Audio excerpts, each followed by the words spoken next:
Once we're broadcasting, I'll let the other people in the meeting, which would just be admin, management.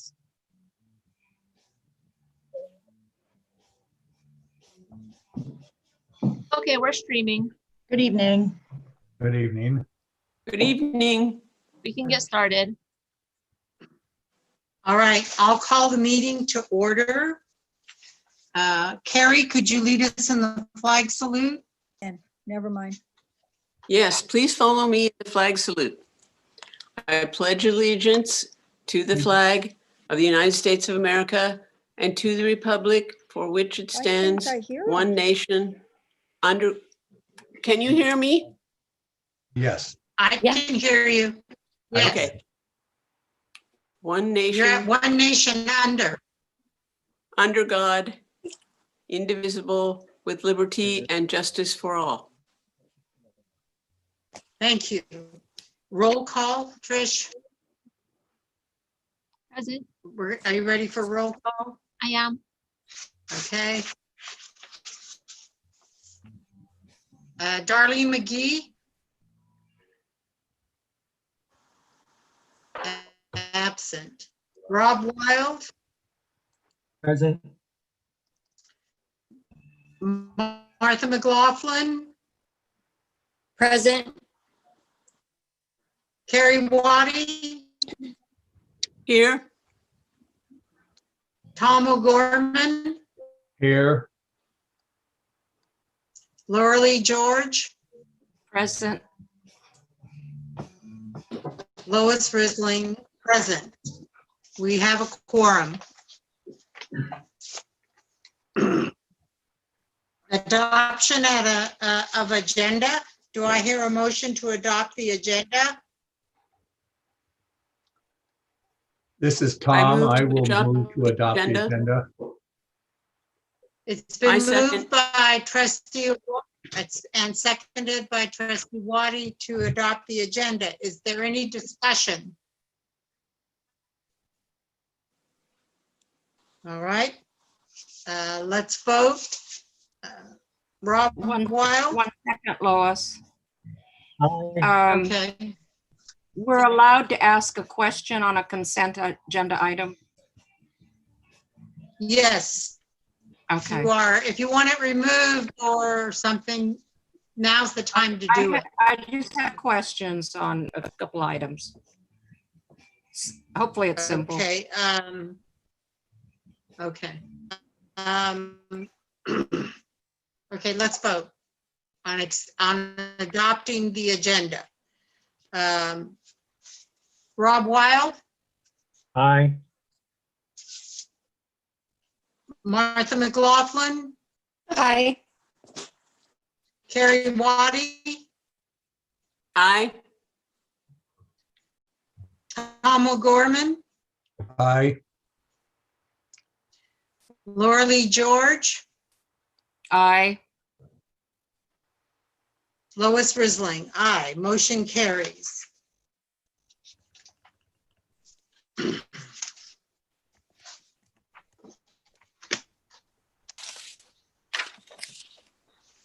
Next item is public comment. During this portion of the meeting, members of the public may address the board on matters within the subject jurisdiction of the board. Time limits, generally 3 minutes per speaker, 20 minutes per subject, will be imposed by the board president. The board president may rule on the appropriateness of a topic. If the topic would be more suitably addressed at a later time, the president may indicate the time and place when it should be presented. The board shall not prohibit public criticism of its policies, procedures, programs, services, acts, or omissions as outlined in Government Code 54954.3. In addition, the board may not prohibit public criticism of district employees. Whenever a member of the public initiates specific complaints or charges against an employee, the board president shall inform the complainant that in order to protect the employee's right to adequate notice before a hearing of such complaints and charges, and also to preserve the ability of the board to legally consider the complaints or charges in any subsequent evaluation of the employee. It is the policy of the board to hear such complaints or charges in closed session unless otherwise requested by the employee pursuant to Government Code 54957. The board president shall also encourage the complainant to file a complaint using the appropriate district complaint procedures. Take public comment on agenda items. Members of the public may address the board on matters published on the agenda. Then we'll do public comment on closed session items. Members of the public may address the board on items published under the closed session. And C, the public comment and communication on non-agenda items to include Indian policies and procedures. Members of the public may address the board on matters not on the agenda if such matters are within the subject jurisdiction of the board. Do we have any public comment? For agenda items, I have 2 comments on item 5F. I'll share my screen.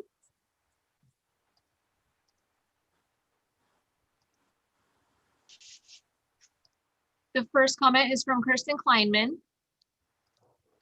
Hold on, let me move my screen around so I can see everything good. It reads, "Dear KTJUSD Board, please clarify whether the Williams Report third quarter implies, is it an assurance that all students have access to district adopted curriculum?" And then the other is from Kim Stevens. She says, "Dear KTJUSD Board, please clarify whether the Williams Report third quarter implies, is it an assurance that all students have access to district adopted curriculum?" And those are the comments I have on open session items.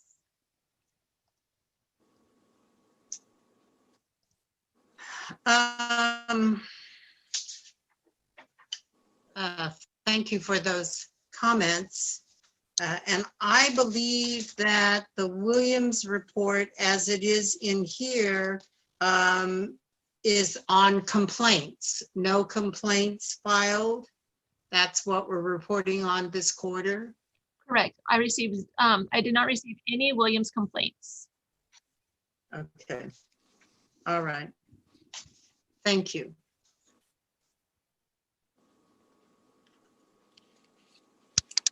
How about public comment on closed session items?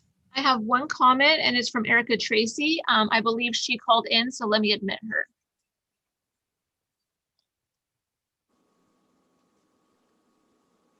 Hey, Erica, I admitted you to the meeting. I believe you had a comment on closed session items. Are you able to hear me, Erica? Hi, I'm here. Okay. Go ahead. Okay. My public comment was regarding just I guess a reminder I need to state my name. Erica Tracy, and I'm the education director for the Hoopa Valley Tribe. The public comment that I wanted to make this evening was just a reminder and making sure that we are in as common communication as we can regarding reopening plans. I know that we were all taken aback by our time of smoke and some of our attention to, I think, some of the COVID related reopening plans shifted a little.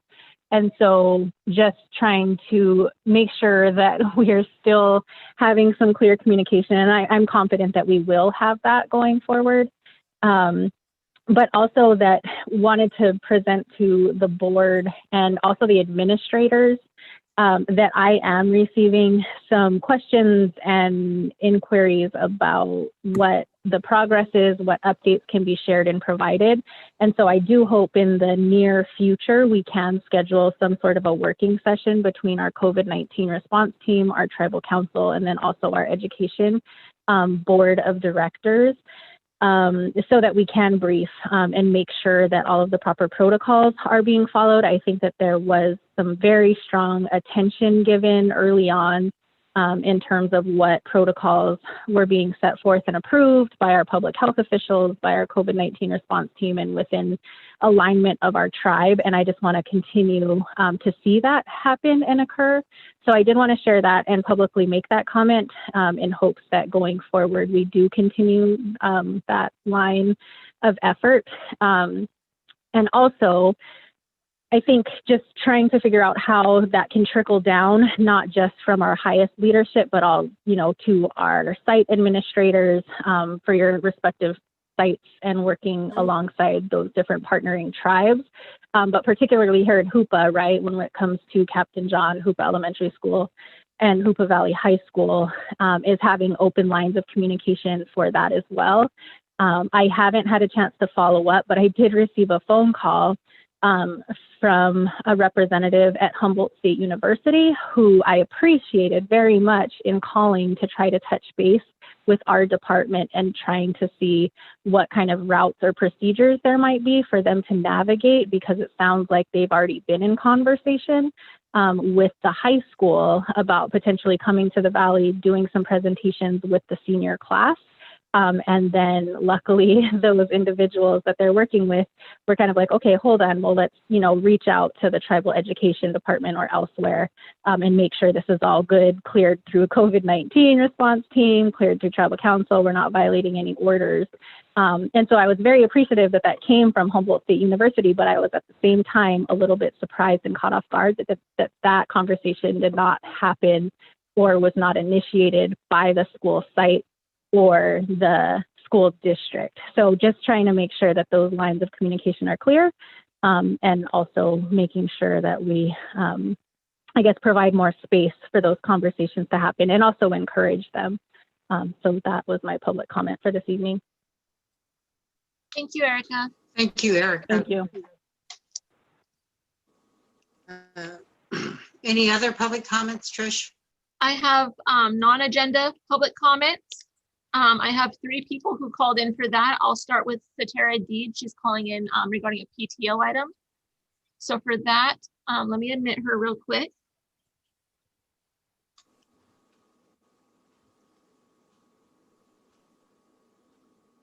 Hey, Satara, can you hear me?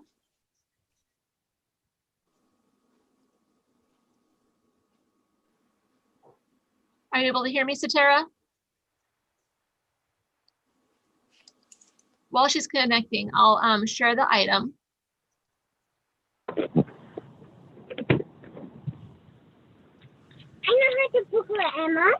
Can you hear me, Satara? Oh, yes, I can hear you. Okay, I admitted you to the meeting. I'm gonna read the letter you sent in, so give me just one moment. Okay, sounds good.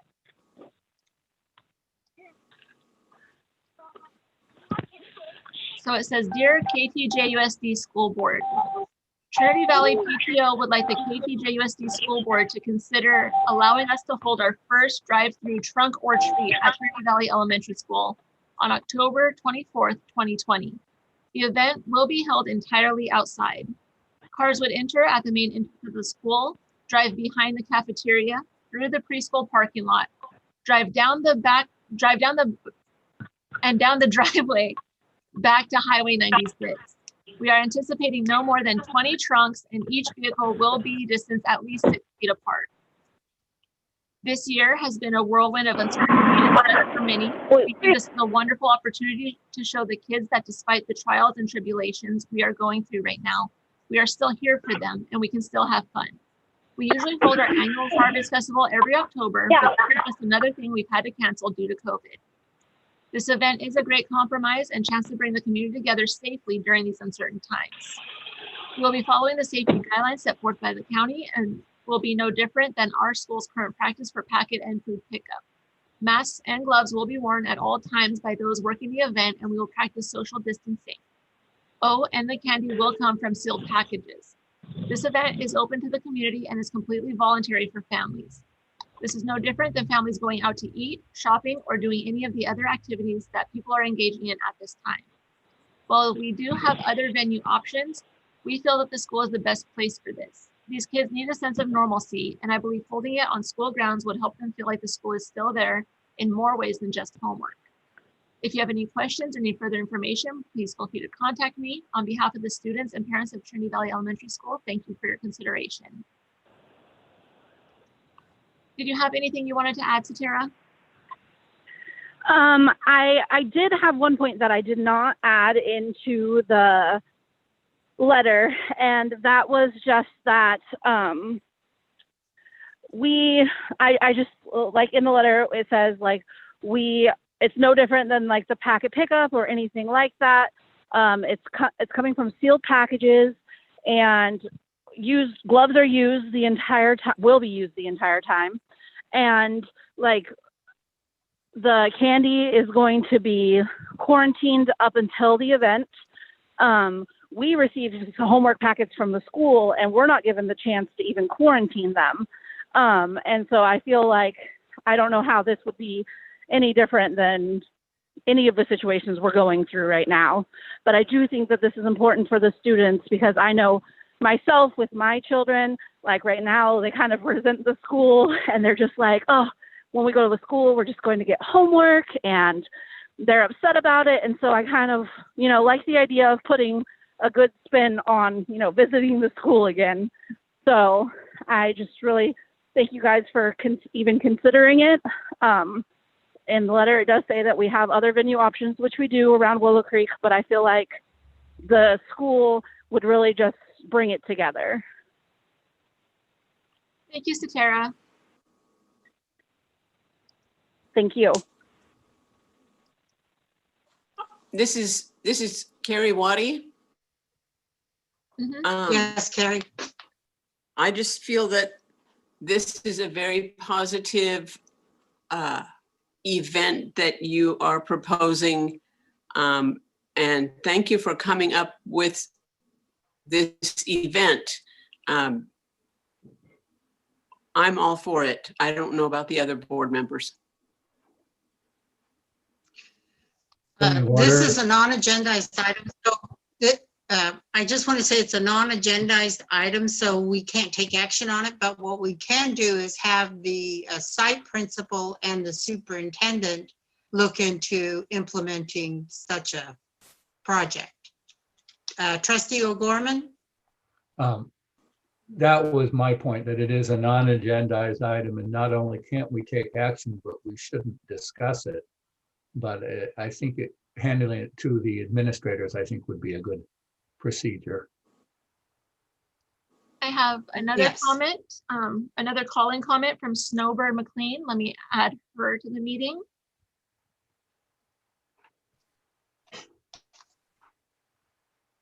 Hi, Snowbird, can you hear me?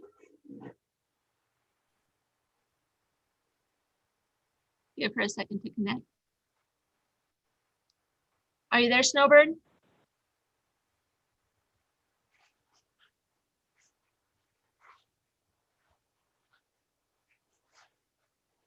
Can you hear me, Snowbird?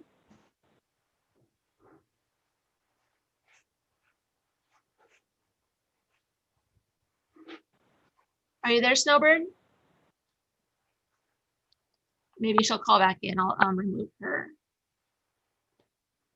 Oh, Is her Snowbird, comment in you're regard to this? it was an unagendized item. Can you hear me, Snowbird? You shouldn't be muted. I just can't hear you. Are you muted on your phone?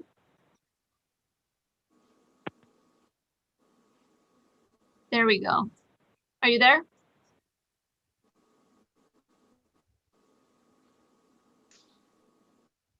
Try calling back in and I'll readmit you. I have another comment from Rain Marshall, and I'll admit her now.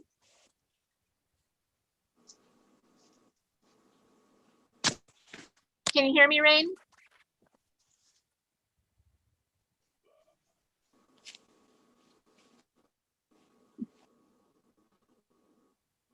Rain, are you there?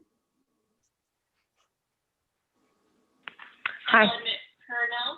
Hi, Rain. You have a comment on a non-agenda item? That's right. Okay, go ahead.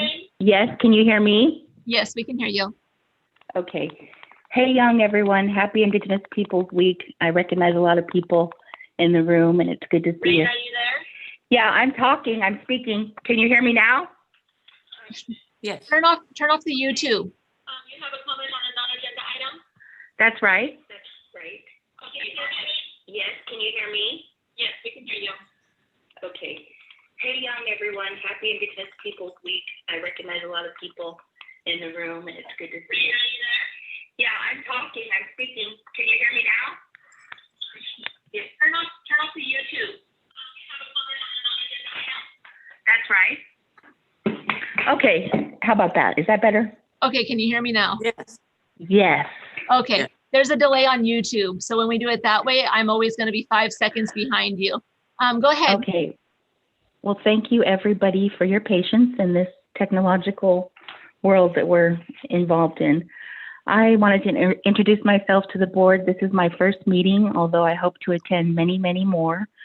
I was raised in the local area and have lived in Hoopa Valley before. My parents both graduated from the Indian Teacher Education Preparation Program. My mother, actually, my dad from NACNAR or Intercept. I'm interested in Indigenous education advocacy, and my position is with NCIDC, Northern California Indian Development Council in Eureka. And I serve 2 counties right now, Humboldt and Del Norte. It's also a partnership with the ACLU of Northern California. And I went to law school so that I could help my people in advocating for whatever rights they may need. And I've been doing Indigenous advocacy work for quite some time. The reason for my public comment tonight is I've received some information from families from your district that have expressed the frustration with the situation of not being able to have access to the internet and hotspots. And I'm slowly becoming aware of how this process is working in terms of the tribe getting their infrastructure in place. However, I wanted to remind the school district that it is not the responsibility of the tribe to handle those matters. It's a public education issue that should be a free education for all children. And although the tribe is helping and assisting, and even NCIDC was trying to help families in emergency need to get hotspots, it's an equity issue. So I also wanted to express, even though I was able to get on the onerous and cumbersome process of this meeting, and the fact that it's not as meaningful if I had an opportunity to be in a video. And I know you had some past experiences with being crashed or hacked into, and I understand the confidentiality or the security concern regarding that. But I was just hoping you could explore some more options so we could go back to a face-to-face video chat. That would be more meaningful. Also, because I have a legal background, I wanted to explain 3 laws today, 3 last points, and that is the Brown Act in California requires access to these public meetings, a meaningful access, which is more than just being able to provide a written public comment that's read. And secondly, regarding a free and appropriate public education under the Individuals with Disabilities in Education Act, students should not be charged an extra fee. It's as if it's like they don't have a school desk or they don't have a book that they need for school when they don't have access to the internet. And lastly, we're trying to avoid a Williams complaint, which is a part of the administrative process. So I'm just hoping to work in a friendly manner and for the best result possible to try to figure out how we're going to be able to get internet access to all of our children so that they have adequate access to their teachers, which is not the same as doing a paper packet. So we have sort of an inequity issue when some students are interacting with their peers via Zoom and their teachers, and other students simply cannot because of financial hurdles or transportation. So that concludes my comments. If there's any parents or people that would like to get in touch with me, my email is easy. It's just rain, RAIN, @ncidc.org. And I'd be happy to follow up. And we're just trying to help our children. I have 2 girls that have, one graduated in Humboldt County and another girl still in the public system. So I'm deeply invested, and thanks for your time. Thank you, Rain.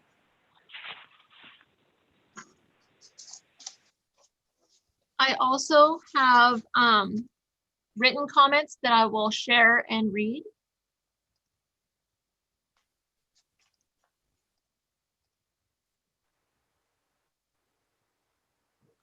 The first comment is from Gina Campbell.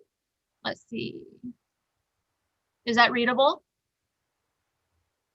It reads, "Dear KTJUSD Board, please accept this email as comment to the public comment and communication on non-agenda items. I have been a teacher in this district for 24 years and have never in my life encountered a more difficult time to be a teacher other than my first 2 years. The stress of being in a global pandemic is a lot to manage, and on top of that, I've had to completely change the delivery of my services to students and families. Those changes have required more time and caused more stress than in prior years. It is not easier to teach during this time and some might think. I would like to express my concern that the superintendent has not included the MOU for distance learning on tonight's agenda. The superintendent has not responded to KTTA correspondence. What is the status of the MOU? We are all behind our union. We stand in solidarity." The next is from Teresa Sear. It reads, "Dear KTJUSD Board, please accept this email as comment to the public comment and communication on non-agenda items. I have been a teacher in this district for 26 years and never in my life have encountered a more difficult time to be a teacher. The stress of being in a global pandemic is a lot to manage, and on top of that, I've had to completely change the delivery of my services to students and families. Those changes have required more time and caused more stress than in prior years. I would like to express my concern that the superintendent has not included the MOU for distance learning on tonight's agenda. The superintendent has not responded to KTTA correspondence. What is the status of the MOU? We are all behind our union. We stand in solidarity." The next is from Neva Link Gibbons. It reads, "Dear KTJUSD Board, please accept this email as comment to the public comment and communication on non-agenda items. I have been a teacher in this district for 5 years, and I have never in my life encountered a more difficult time to be a teacher. The stress of being in a global pandemic is a lot to manage, and on top of that, I've had to completely change the delivery of my services to students and families. Those changes have required more time and caused more stress than in prior years. I would like to express my concern that the superintendent has not included the MOU for distance learning on tonight's agenda. The superintendent has not responded to KTTA correspondence. What is the status of the MOU? We are all behind our union. We stand in solidarity." I have a comment from Kirsten Kleiman.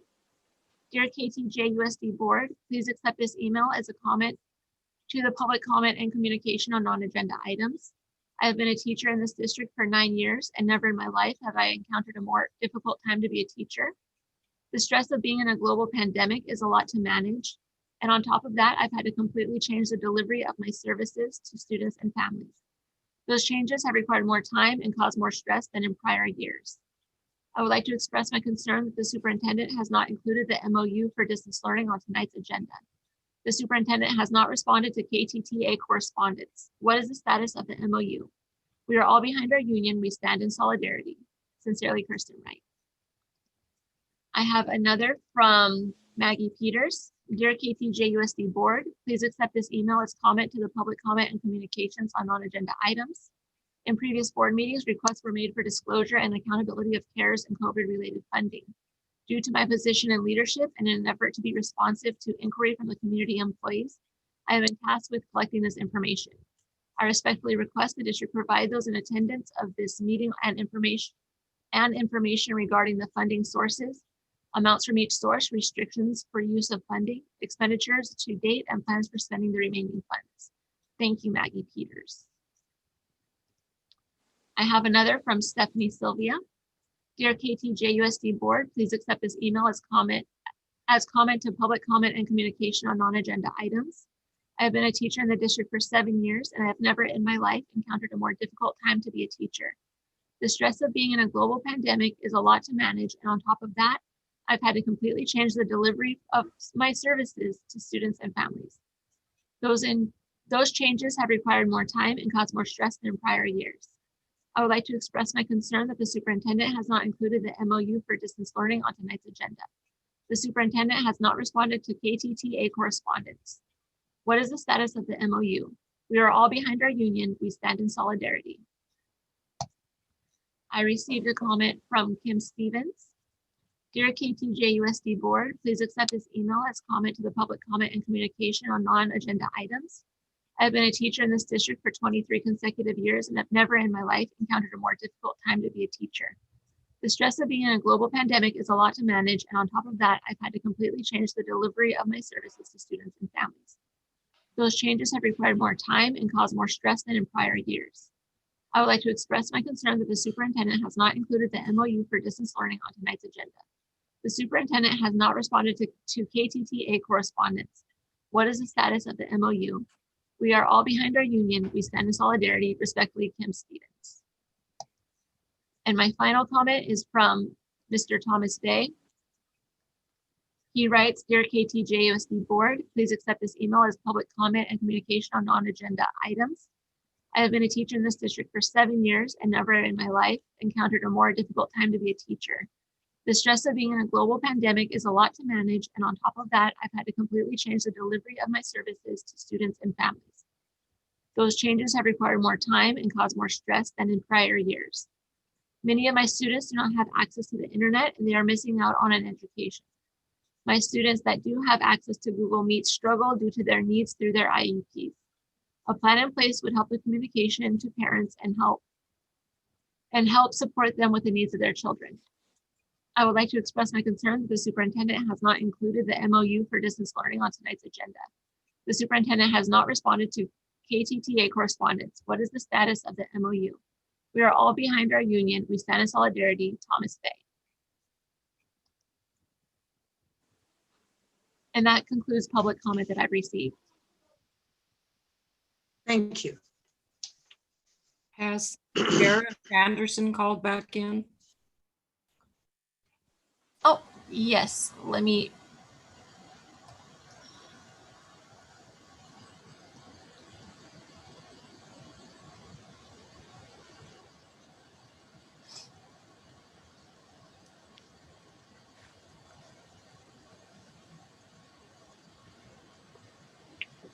Are you there, Snowbird? Yes. Okay, go ahead with your comment.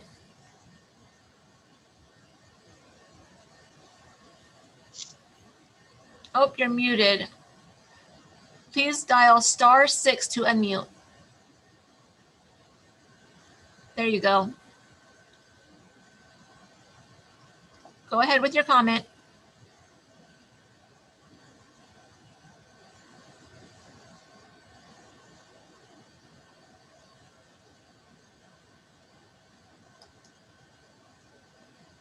Are you there, Snowbird?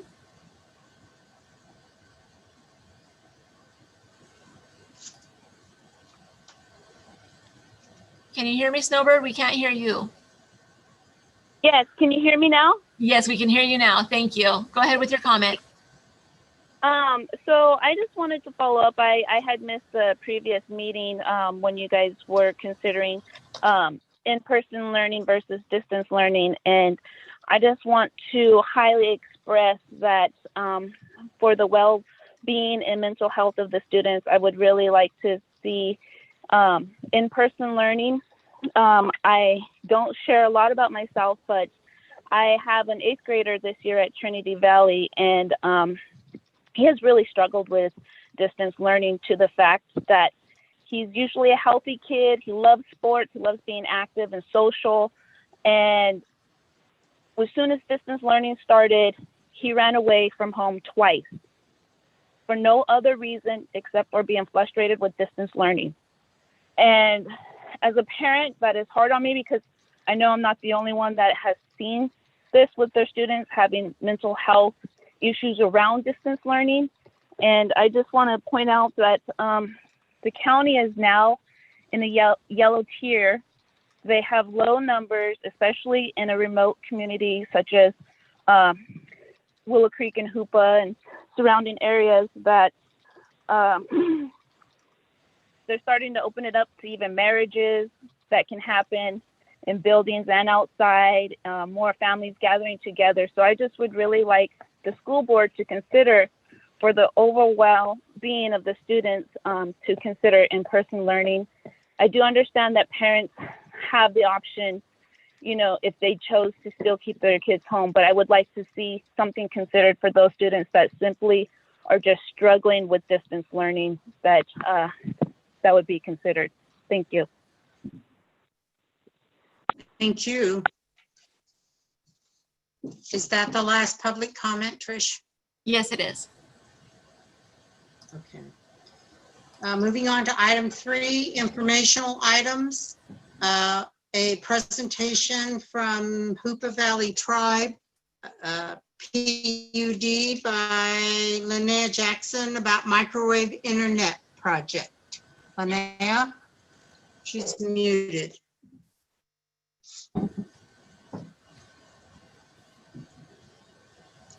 Good evening, everybody. Can you hear us? Yes, we can. Okay, great. So for those of you who don't know me, my name is Linnea Jackson, and I'm the general manager with Hoopa Valley Public Utilities. We are taking on and trying to tackle and help alleviate some of the issues, the connectivity issues.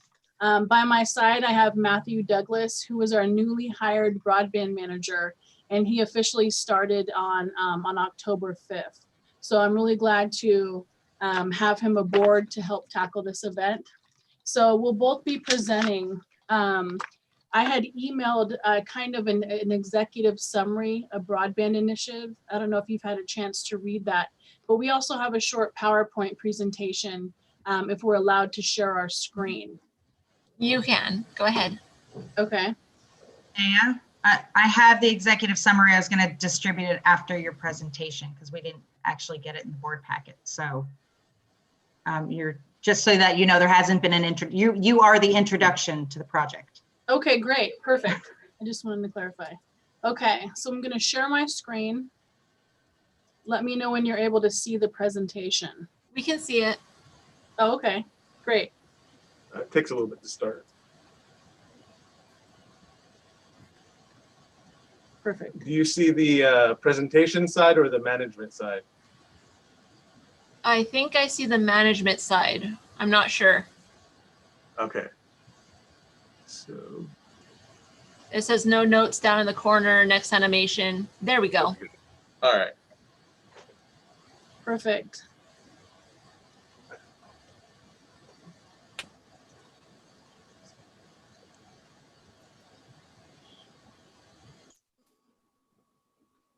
All right, so I guess we'll start on the presentation. So the Hoopa Valley Tribe has been kind of in the pursuit of broadband for the community for years. It started with Linnea Jackson when she started moving to PUD. She worked with the Hunter Fiber Project in order to create the dark ring throughout the valley. And recently, the Hoopa Valley Tribe allocated roughly $2 million from CARES funding in order to kind of tackle the whole broadband internet issue that we have going on. And that was because of the, I guess, identifying that COVID-19, the spread of it, was most likely going to be caused by the lack of ability to work remotely or do teleeducation or telemedicine. So that was one of the priorities that they set, and they put money behind it to show that. So today we're kind of coming to you to present this idea of collaborating between HVPUD and Klamath Trinity Joint Unified School District to help fund the installation process that's going to happen for students in their homes. We found that that's probably going to be one of the barriers, is just being able to install it and then afford the monthly fees that come with it. And we wanted to present to you to partner. But this isn't our only objective. In the future, we do want to look towards fiber and creating the backbone that we created to come into Hoopa Internet to become more resilient with multiple connections in. So if one fails, we have another to pick up.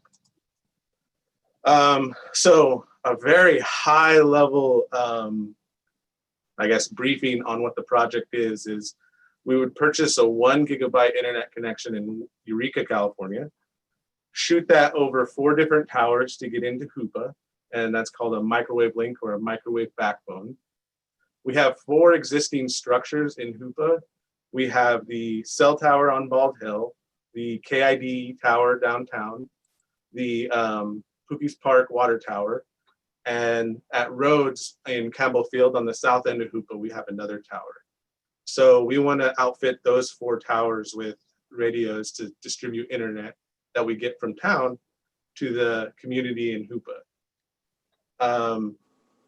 And then one of our goals is to keep this resource available for a long period of time. So even after COVID, we still have access for our students in the Valley and our community.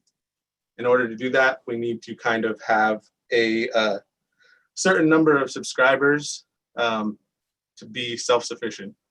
So this is just a little quick video of what we're talking about here. We start out at Humboldt Hill in Eureka, and it shoots to a tower in Neyland, and kind of farm country. But then that one shoots to Horse Mountain, which is by the on what's it called? Prairie Summit, Titlow Hill. Yeah. Titlow Hill, yeah. And then from there it shoots to the Hoopa Tower on Sugar Pine. And then the last hop is a shot to the Rhodes Tower in Hoopa. And then from there, we would distribute it to the 4 towers that I explained earlier. And these are not too accurate. It's more for presentation purposes of just telling you kind of what we're going to be able to do with it. You see the yellow, that's kind of our bread and butter connection to blanket the valley in as much serviceability as possible. But for those harder to reach areas, we will have different radio signals that can reach more remote areas, so that we can try and get as many people connected as possible. We're estimating that we'll be able to hit 90% of the residents in Hoopa with the yellow service, which is our education broadcast spectrum signal. And then with the additional 10%, we're gonna try and get use specialized towers for those use cases. But that's pretty much just an overview of how the technical side of the project is going to be completed. Can you go back one? Yeah. So I just wanted to add a couple of notes to that. So Public Utilities has contracted with Intertribe, who is also helping facilitate the Yurok Connect and the Karuk Anchapan build. So we are installing carrier grade equipment. We're making sure that we have, the highest grade radios that we can affordably have. There's internet service providers in the Valley that don't have as high grade equipment as we do, which will help strengthen our signals. So we are building this system to be resilient and a high quality service. We've done all of the tower configurations for each of those towers that you just saw. We have lease agreements with the individual owners. We're providing energy backup to make sure that we have power in case that goes out or there's generators. We're having to add additional solar capacity and upgrade the batteries on Sugar Pine. So this is a huge undertaking, and we've partnered with specific experts to help us address each and every goal. So we've been working really hard to make this happen. And you can see the length of time that it has to travel to get to Hoopa. So we're making sure everything's done in a professional and quality manner. So we had to do some risk management on this project to make sure that it does succeed. Part of that is prepping all those towers and consulting with experts and getting higher quality radios. But there's some threats that still kind of present themselves. And that's a subscriber's ability to pay for the installation of services. Later on, I'll show you a table with those fees. But just for an example, the cheapest installation that we can come up with right now is priced at $495. And that's a big barrier for a lot of people. So another one is the subscriber's ability to continually pay for their monthly subscription. And we still have to do a business study on what is a feasible monthly subscription, but we did get a ballpark estimate of $75 a month. And we'll show you what goes into that cost on a later slide. And then for the resiliency, so right now we only have one internet connection that will come into the valley. And if that one point of failure fails, then the whole system goes down. And that's not really good for anyone. So that's just another threat that we have to try and mitigate. So our strategy is to collaborate with organizations such as Climate Trinity Joint Unified School District and other anchor institutions to help secure the financial assistance for their students and the households to install and continually pay for those monthly services. And this list is some of the anchor institutions that we're either going to talk to or we have already begun conversations with. And the next step is to find an alternative connection point to create a redundant connection. So if one fails, at least we have a second one so that the whole system doesn't go down. And we have a few options available to us. Another one became available today. The two that I put on the slide were an acquisition of Velocity that's in the valley, and that has a backbone going to Reading. We haven't committed to that. We're still looking into it to see if it's something that fits what our needs are. And another one is a potential backbone similar to the hops that you saw on the video to Orleans, where they already have a fiber connection. And a third option is to actually team up with the Yurok tribe. They're currently utilizing one of our engineers that we're using also to build a tower in, I forget what the tower name was called, but it's basically kind of towards Tule Creek, north of, or I guess not north, but more towards the coast of Tule Creek, kind of by the Veterans Cemetery, where they'll have a connection point there that can hit one of our towers. So a third option became available today. So we are looking into those alternate routes to make this system more solid, but we have to work our way through those options. So earlier, we did meet with the Climate Trinity administration, and they had a few requirements, such as offering services to the most needy households. And we kind of identified needy first as the ability to connect to the services at school. And from our understanding, they sent out a rubric for the patient, or the patients, the parents to fill out for, to rate their level of connectivity. And so we're hoping to utilize that data to kind of come up with a prioritization list on what families need to have their internet installed first.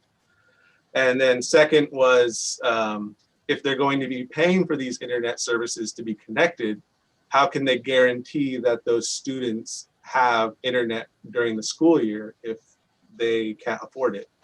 So those are two needy definitions that we kind of came up with. And another requirement was to have the capability to quantify a solid number of students that were served, so that we don't come to you with, oh, I think we served 20, 30 students. You'd actually have, yes, we serviced 200 students, and these are the households that were serviced. And this is the amount of months that were paid for those students. And the last was to satisfy KT Cares funding. Everybody's kind of familiar with the deadline on that, which is December 30th. And so we had to think creatively on how we can achieve all of those requirements. And we thought of some type of coupon system.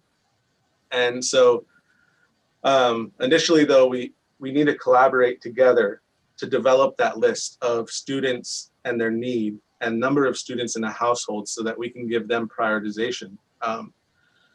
Timeline wise, we're looking at mid to late December on when we'll be ready to start installing in homes.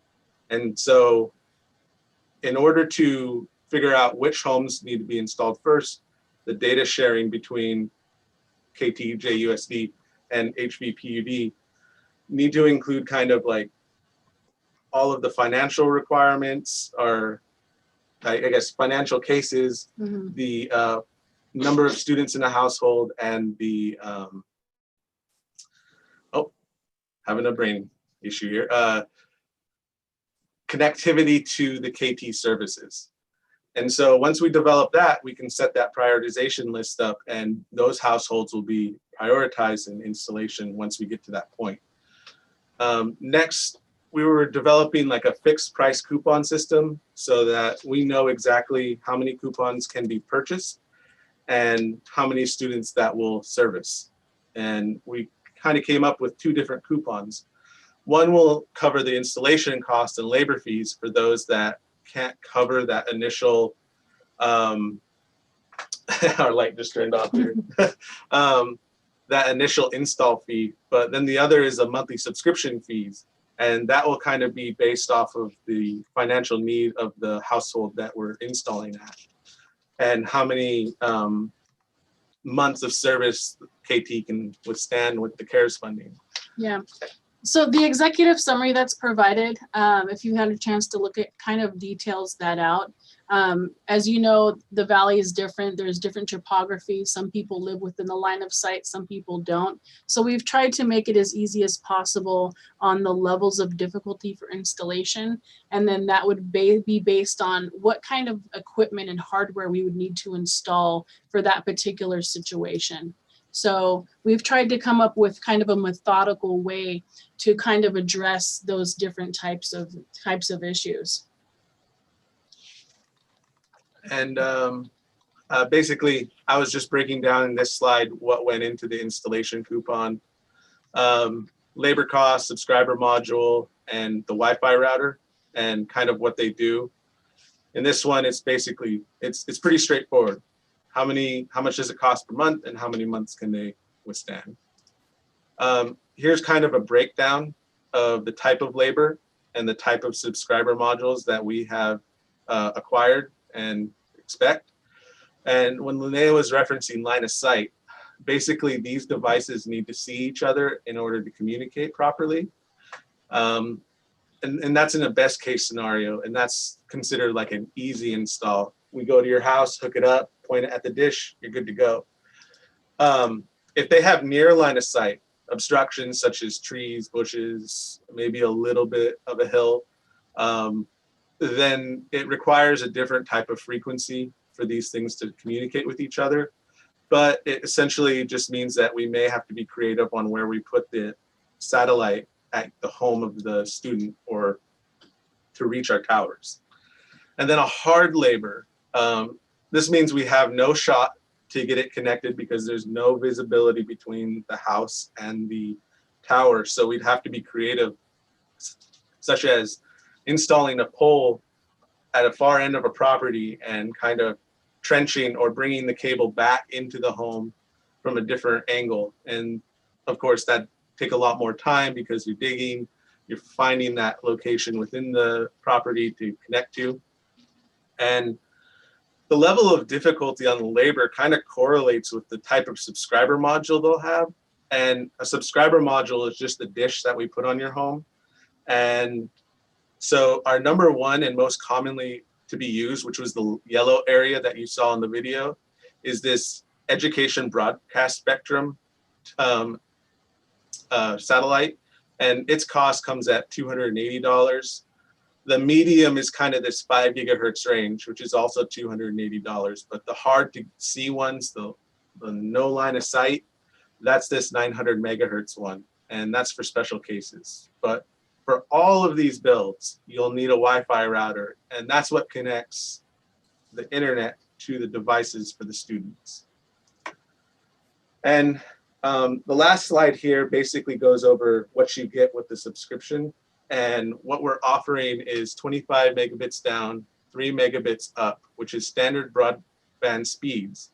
And what a lot of parents are probably realizing is that when they have HughesNet or they have Exceed, their data caps are starting to throttle once they've like had their, I guess the students were having their distance learning classes, the data caps just get killed and you tend to just slow to a crawl. With our solution, there is no throttling. So they'll get truly unlimited speeds, unlimited data. So they can stream at these speeds constantly. So that's pretty much where we're coming from. We are trying to provide the best service to the students, and it's definitely something that I think everybody's feeling is a need for internet, and we hope that we can offer that. Mm-hmm. So throughout this whole process, all the comments that I've received also included, what's the school doing with this? They have a responsibility to provide, distance learning opportunities as well. So I hope there's room there for some collaboration so we can meet and achieve a similar goal. Did anyone have any questions on our presentation or comments? Question. This is Jen. So can you just, with the download speeds, can you just give an example of, because we'll have families with multiple students that may have meetings going on at the same time. So just that, a household could get an idea of what could I actually do with this download speed? Like, could I be doing some online work while another person in my house is doing a Google Meet or a Zoom Meet? Yeah, there are limitations to the amount that you can do with this connection. I would say that you would be able to stream your online classes and do online work such as email. It may be a little difficult if there's 2 streams going on at once, but so if students have their online class at the same time, it may be a little difficult. Okay, thanks. Because we've been looking at, the scheduling of simultaneous meetings and what that means for, especially now with just even more limitations. Thank you. Lorley, you had a question? I just have a comment. I want to commend Linnea and your crew. This is long overdue, and I'm really happy to see someone take the lead, and I thank you. Oh, thanks, Lily. Tom? Yes, either as a percent or a number, what percent or how many HOOPA students are not connected? Can you give us a ballpark figure? So we've been working with the school district to try and obtain that data. So it was our understanding that the teachers were gathering that data on how many students had connectivity and at what level. Did they feel like they had adequate? Did they not even have a cell phone? So we just received that some of the data the other day. So we're still compiling and going through that. But that's something that we've asked for and are filtering through. Thank you. And then that goes back to Matt talking about your prioritization list. Are you prioritizing those students that have no internet access, little internet access, multi-children homes, thing of that nature? And that's where PUD and our team would want to work with the school district to come up with a prioritization list for installs. So we're addressing those needs first. And those are, we were talking about some of the at-most needs or at-risk children that aren't able to access and then therefore maybe are getting further behind on their lessons or being able to, collaborate with their teachers. So we're trying to assess that and rate that. And with usage of these coupons, we're calling it coupons for now, or vouchers, or however you want to describe it. Our plan is to be ready by mid-December to late December for installations, but it's still going to take us 6 to 9 months to complete going through the entire valley for installs. And what those vouchers will allow us to do is prioritize those accounts for first installation because it solves the educational need.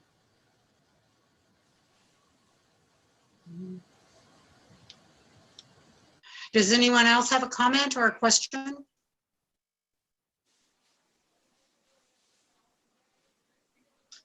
Well, thank you, Linnea. Thank you so much. Thank you, everybody. Presentation.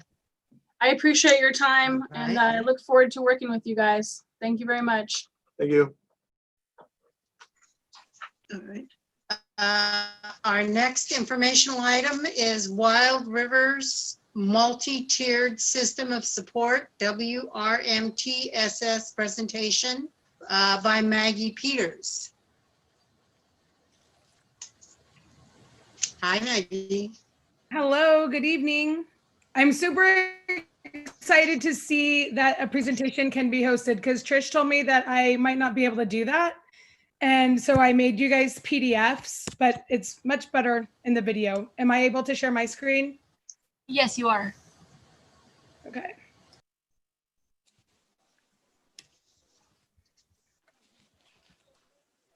All right, I'm gonna make you guys kind of go away so I can see everything. All right.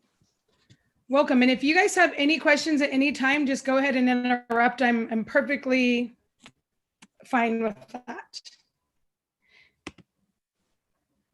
So I just am wanting to do this presentation to kind of reintroduce myself to you all in a different hat. I'm super excited and very honored to be able to support the district as the school climate transformation coach.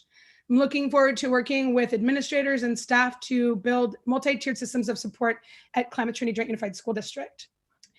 So I put together this presentation just to give us a little bit more background about what this grant is enabling for us to do through paying for a person, right? So you have a really, I mean, I don't want to like toot my own horn, but I mean, I'm a really strong worker, you know, and I work really hard and I have a lot of plans to support people and get things done. So that is what the grant is providing, a worker to do some of the following things.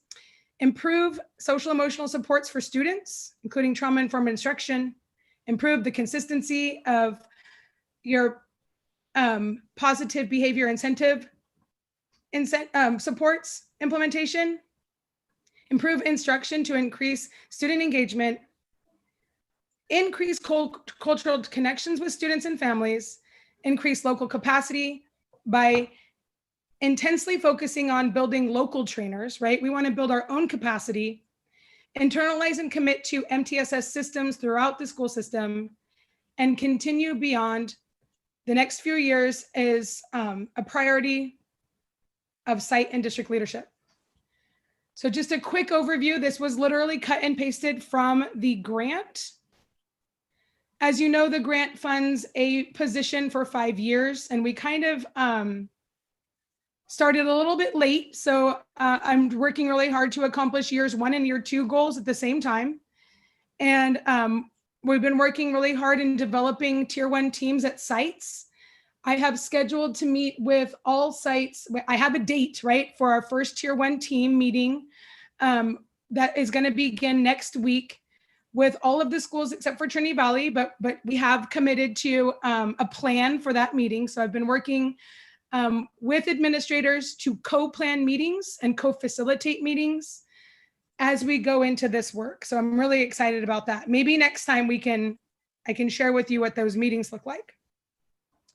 So here's just kind of a reintroduction to who I am.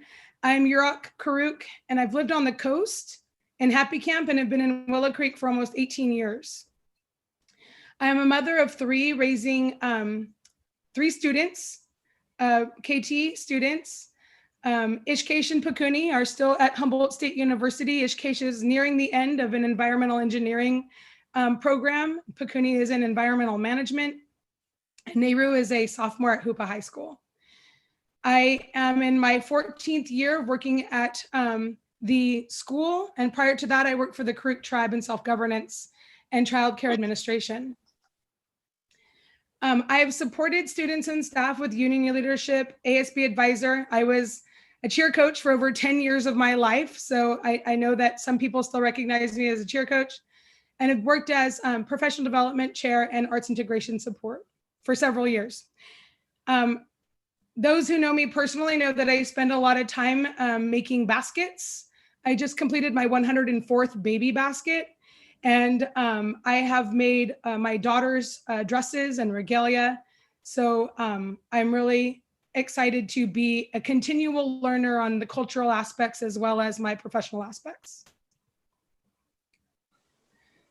So let's think, what is MTSS? So MTSS is a multi-tiered system of support. It involves continuous improvement frameworks. So it really, we're looking at paradigm shift a little bit in our district with regard to reflection of current practice and always looking to see how we can improve that practice. those improvements would be based on decision-making that takes account of data and a lot of student-centered approaches. So we're really going to be looking at student data to derive decision-making that supports academics, behavior, and social emotional needs. If I'm going too quickly, please jump in. So a little history on MTSS, you know, it's kind of a buzzword since 2015. Things get to us, you know, a little bit slower up in the Northern California, but we are definitely on track. I've been collaborating with 2 other coaches on the coast, as well as I like to call her my TOSA boss, Melanie Susavilla, who has been kind enough to join me today. So Melanie, if you have things that you want to jump in there and share, please feel free. But really this work has, you know, started, you know, 150 years ago, right? Really looking at how education can be improved through different systemic changes that are focused on students and student needs. So what falls underneath this MTSS umbrella? And I kind of feel like it's, you know, everything and the kitchen sink, right? So it's how we are delivering instruction. It is really imperative to have a strong professional development piece so that we're explicit in what we expect teachers to be teaching, and we give them the frameworks to do that. Curriculum design, I know that Miss Jen is a huge proponent of UDL, so I'm super excited to collaborate with her on her vision of UDL at Klamath Trinity.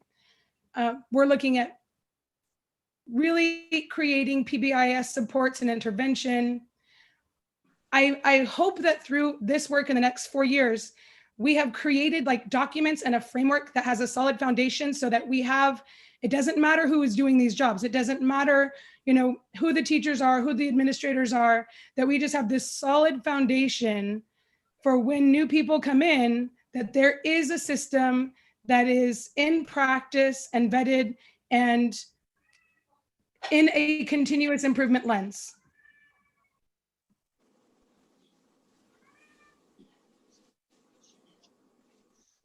Sorry, I thought I heard somebody jumping in there. Maybe it was just my cat. I apologize for that. So how does MTSS is not a curriculum, right? We're not buying anything new. We're kind of just reorganizing how we are delivering our instruction and our approaches, how we are communicating with students and families, and how we are having expectations for our educators and our staff to really be implementing a solid framework and approaches to behavior, social emotional learning, as well as academics. So through this process, we hope to increase levels and targeted support, really differentiating between that tier 1, I might be jumping ahead of slides here, but really differentiating between what is offered to all students and the other tiers of support, tiers 2 and tier 3, to make sure that all students have access to certain interventions at the tier 1 level. And then we go through SSTs, IEPs, different assessment processes to identify students who need additional support. We use evidence-based strategies. It is a school-wide approach to student support, so everyone is involved. Professional development is offered to deliver interventions, monitor progress efficiently. There's a lot of family involvement so that they understand what the interventions are, and that we are frequently monitoring student progress, really basing decisions on data. And I did jump ahead of my slides, I apologize. So MTSS has 3-tiered system. The tier 1 is like all the students, the whole class. All students are taught with methods that research has shown to be effective. Tier 2 is like small group interventions, you know, identifying students that need a little bit more support, working with families and students, and our tier 2 teams, which kind of come along next year and the following years, is identifying our tier 2 teams and how they would like to approach this work. And then for students who need more individualized support, sometimes even getting support from alternative agencies such as Two Feathers, we would consider those tier 3 supports.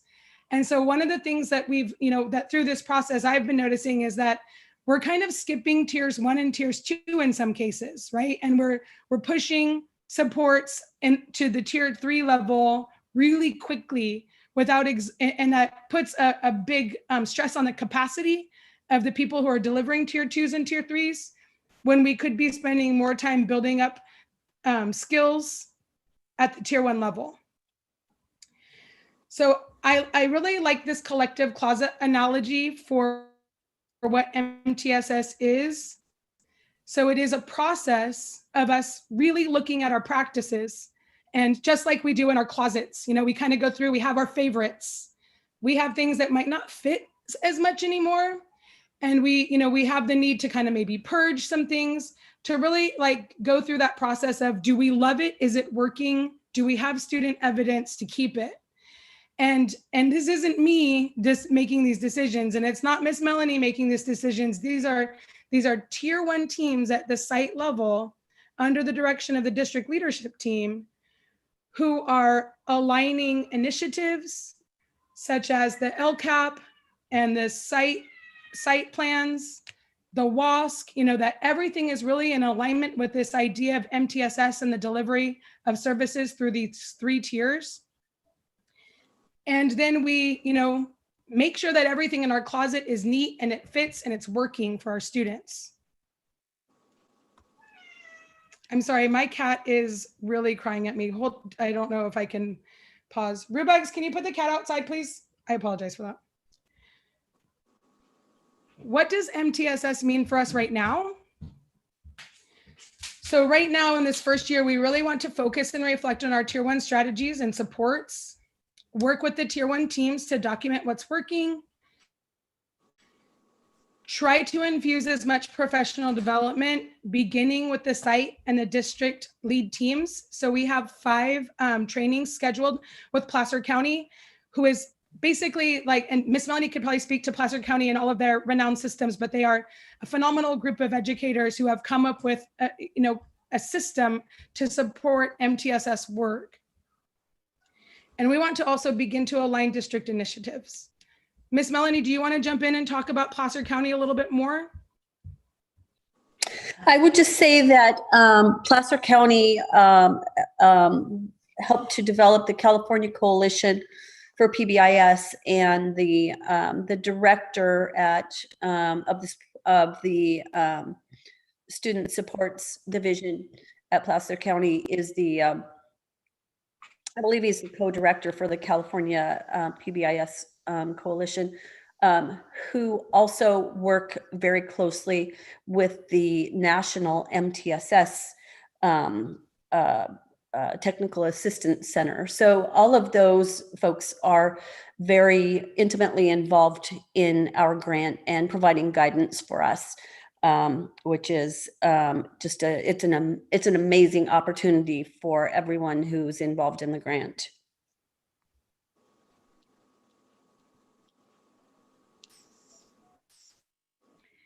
So some of my initial activities so far in the first several weeks of the beginning of the school year, well, I kind of started a little bit last year with beginning some professional development around coaching. The word coach was put inside of my job title, but I don't really, as I've kind of been working on this more, I feel like I'm doing a little bit less like particular coaching, but the coaching training that I have has come in so necessary, because it's a whole way of communicating with people. And I really appreciate having that opportunity to get more coaching training. And I'm in like 3 different coaching programs right now. And I'm finding that they're very, very beneficial. So I've been doing a lot of tier 1 strategies training as well. I'm involved in SHIFT and trauma-informed strategies, social emotional approaches, and arts integration. I'm hoping to, bring those back to sites if that's something that they identify a need for professional development. I've been working on just learning more about MTSS and those foundations, building partnerships with other agencies So working with the MTSS coaches on the coast, along with Melanie, principals, working with Tier 1 team candidates. I've been really trying to work closely with Dina McDonald and Janice Lorenzo at HCOE and other educators at NOHUM. I've been, whoopsie. I've been jumping the gun. I've been doing a lot of support for teachers, you know, the vacancy that was left in math and my position being filled, and then not really the other kind of collaborators for the position of a junior high math, like there were vacancies for a long time. And I didn't, you know, I felt it necessary to really support Curtis Kane, who is an amazing educator, young educator, up and coming, amazing person, but just really trying to support him because we didn't have curriculum when we started the school year. So we were collaborating a lot and making new lessons to deliver to students, and also supporting with orientation of new teachers as well as new administrators. Learning about assessment tools like the tiered Fidelity inventory. I spent, I don't know how many hours, it was a ridiculous amount of hours preparing for our district to implement the California Healthy Kids Survey. So if you haven't done the if you're a parent and listening, and if you haven't done that yet, please contact your administrator or your teacher to get the parent link for the survey. Ask your students if they've taken the survey. It's a great way to assess how students feel about school, you know, and where they're at right now as a baseline data tool for us. I'm also hoping to learn more about CASP interim assessments and core growth. So I spend a lot of my time, like my methods to do all these things is expanding my communication tools, right? It's sometimes very difficult to build myself into other people's schedules. And so I've really been making a lot of Google slide presentations to provide access to information, Google Forms to get people to participate, lots of emails and lots of Zooms. So in the next 6 weeks, you can hope to see me scheduling, facilitating, participating in all MTSS work at sites, Tier 1 teams, faculty meetings, information requests. I'm super excited. Thank you, administrators, for including me into your collaborations and faculty meetings. I have received a couple of requests to participate in site councils, which are going to be excellent areas and avenues for me to collect information about your site and learn about the culture of your school. I will be assisting with PDs on sites and ensuring that people are getting all the information they need to participate in Placer County PDs, getting to know schools, building relationships. You know, it's such an essential part of doing any work really, but making the time to really make strong connections with teachers, students, and administrators, and not taking that time for granted. I'm learning to be a good listener, you know, listening more, and supporting people in identifying their needs and making myself available to assist them with those needs. And learning and applying student-centered coaching practices. So I have a lot of hours and information about that, and beginning to centralize PBIS and MTSS information for each site. So collecting staff handbooks, collecting student handbooks, looking at what other kind of documents that schools may have that will help me put the puzzle pieces together. So I can give you guys, I can send Trisha a link to this and maybe she can pull it out. So if you guys want to review this later, you can. This slideshow, all of these are embedded links to get more information about not just the grant, but also about PBIS and student-centered coaching. And I don't have a phone extension quite yet. So I need to work on that so that I don't have to use my cell phone number, but I don't mind using my cell phone number. So if you need to get a hold of me, you can use mpeters@KT or my cell phone number at any time. Call if you have any questions, or if you have resources that you'd like to share with me so that I can get those resources out to students and through their teachers and administrators as quickly as possible. Melanie, did you have anything to add? No, other than I just want to publicly commend you for the hard work that you've been doing, and let the board know that Maggie is doing everything that she can to become an expert in this area, and that the support that she's going to be able to provide to the district and site staff moving forward is going to be just invaluable. She's working very hard, and the progress that I've seen already is just phenomenal. Thank you, Miss Melanie. You're gonna make me blush over here.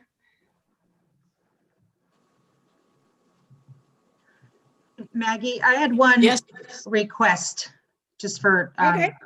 well, you know, something you said was, I mean, a lot of it resonates, of course, but you were talking about the different tiers of supports. And I feel like that language of tiers is something that's, you know, coming into lots of things. Like, I'm going to talk about the tiers with the health and safety, with, you know, coronavirus for the counties. But one of the statements that you made, which is something that I actually heard a lot when I started here, was that we don't have a lot of tier 2 interventions. And that just not from you, just keep talking with people. So I know that you've been doing the tiered Fidelity inventory. I thought if you could just take like 30 seconds to explain, because that's the work that you've started doing and what that inventory means, because that's not like a widely known tool. And I think that you're doing all of that baseline data collection. And I think that is probably the single most important thing that is happening in terms of data collection right now. So I don't know what I know you're at different stages with different school sites. If you could just say, like, that's where we start. I actually feel like the administrators are doing really, really well with kind of, you know, like one administrator comes on and then another administrator comes on, like everybody's kind of at the same spot. I think the only thing that me and Jacqueline haven't done yet is just set a date. Like, you know, we're ready, we have a team, we just need to set a date. But the tiered Fidelity inventory is actually a tool to measure your PBIS systems. And so I know, right, there's a lot of the same word and used in lots of different ways. So it's a Fidelity assessment. So it's a self-assessment about how we are implementing our positive behavior incentive supports, right? And I feel like that's a good launching space for us to move into first is, so if you can imagine like those three legs or these three bubbles that create MTSS, one of them is academic, one of them is social emotional learning, and the other one is behavior.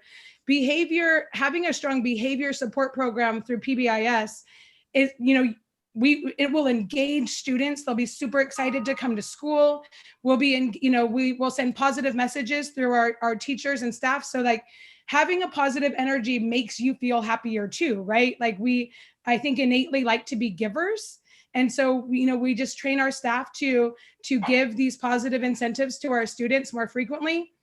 But the tiered Fidelity inventory is a self-assessment to look at our systems for PBIS and then create an action plan for improvement. With tier 2, I didn't mean that we don't have, I don't know if I said that, I didn't think I said that, but if people are saying like it doesn't feel like we have a lot of tier 2 supports, I think it's because a lot of our tier 2 supports are treated like tier 1 supports, right? Like we're jumping so quickly into tier 2 that it seems like there's not a tier 2 there. And so we have to really expand our toolkit for tier 1 and be very explicit, like all of these things need to be done before we can move them into a tier 2, and making our tier 2 be really explicit. What are those services at tier 2? And they're going to be different from site to site, just because each site has a different labor force and different access to, Trinity Valley will have a more difficult time accessing Two Feathers unless we put in a system for transportation and that sort of thing. So that's what I'm just saying, like they'll just different access to support. Yeah, so thank you. Yeah, and I think that the whole thing of each site, it's really their moment to go, what do we have in place? And so that I really appreciate that that's done site by site, because it will be different for each site. And all of the services that you know that you were describing, it's like everybody gets to stop for a second, step back and go, what do we have? What are we utilizing? And then what do we need? So I just think that that's something I wanted everyone to hear, that that's kind of how the process, it's not led by another county's program. It's, you know, Maggie meeting with each of the site teams, and the services and the next steps are driven by their analysis of what they have. So it's all the right stuff for making a plan. And I do want to invite Jacqueline and Karen and Craig, who are on this, or Doug, who are on this call. Like, you know, you guys can share. Basically, we've had just, you know, we're just kind of like beginning to sprout our relationship, right? And just in those beginning of sprout moments, like, how are you guys feeling? Like what's resonating with you guys as we approach this? I would just say that I think we're starting to form a really good team. I had a meeting with our outreach program today, which several of the members are crossover, are both members of the MTSS team and outreach. And I think, you know, everybody's excited to get to the first training. And we actually had members that weren't part of it asking if they could be, you know, part of the team. So I think there's a lot of interest and people that are excited to get this work going. Yeah, so Trinity Valley had the SUMS grant, so we kind of have a taste of this a little bit. We had a team established before I became the principal, and when I came in, it kind of fizzled, and then now it's kind of neat to see this like coming back. And I continued with the same team that we had in place and asked them if they wanted to be the participants, and they're excited. And so it is exciting to you know, to move into this work, and it feels really hopeful, I think, for the team. So yeah, it's been good. I'm excited about it. So thank you, Maggie, for the very informative presentation and catching us up to speed. But we need to move on now to the learning continuity plan. Okay, that's me. It's kind of hard to follow Linnea and Matt and Maggie and Melanie, but here I go. Mine's really short because the learning continuity plan was adopted by the board at the September 29th meeting.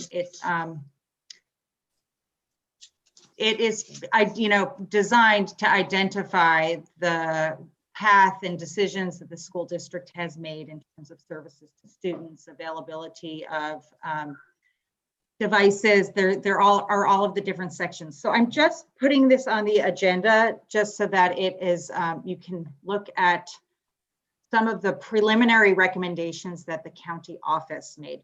So unlike the LCAP, where the county office will look at it and give us feedback, and we do this back and forth, and then ultimately they do have to approve the LCAP. The recommendations that they make are simply recommendations. And I don't take them lightly, I think, but I did speak with Lori Breyer, and there's not really a requirement to meet the recommendations from the county office. And I had a discussion with both Jennifer Fairbanks and Lori Breyer about our learning continuity plan. And we're right on target in terms of the plan has been written. It was all happened, kind of lightning fast. Whereas the LCAP is something you work on over the course of a whole year. They made some recommendations, but it's not anything formal. So Colby Smart, who's the assistant superintendent of the Humboldt County Office of Education, will send out letters next week that say, hey, these are actually the recommendations that we're making. So this was kind of what I submitted to the board, was kind of a preliminary draft. And their recommendations absolutely make sense. We do not have a robust plan in our LCP for in-person learning because we've been working on developing distance learning. So they're aware of all of the recommendations and at what the timing is of things. So at our next meeting, we can have a discussion about if we want to amend the learning continuity plan so that it includes some of the guidelines for what we will do for in-person learning. And like I said, this is just kind of the preview, just keeping it, you know, in our minds that it was intended to capture the district's actions, but it was not meant to be a finalized, you know, we're never going to look at this again, because things change very quickly. So at the next board meeting, I'll have more formal recommendations, and we will, you know, start working on the in-person learning component. We just weren't ready to do that, you know, at the beginning of September, because we knew we were going to be in a distance learning cycle. So I'm happy to answer any questions if any of the board members have any questions about that, but it will come back to you next month. Are there any comments? Okay. The ACES Collaborative Partnership Grant, Second Amendment. Is that you, Jennifer? I did not put this on the agenda. I just agreed to, I signed off on the extension. I don't know if Trish, if this was something Angie had submitted, because she had been basically so many things have extensions with the pandemic, because people are not able to, you know, organizations are not able to fulfill the deadlines. So this is not an action item, it's an informational item. So yeah, it was informational in that there were some amendments. So we were just alerting the board that some changes have been made. And if anybody has any questions, this is Angie and I can speak to that. Thanks, Angie. Would the board like me to speak to it? I don't think so. We've all read it, so if we had questions we would have asked. Thank you. Okay. Next item is the KTTA revised Sunshine for 1920 and 21.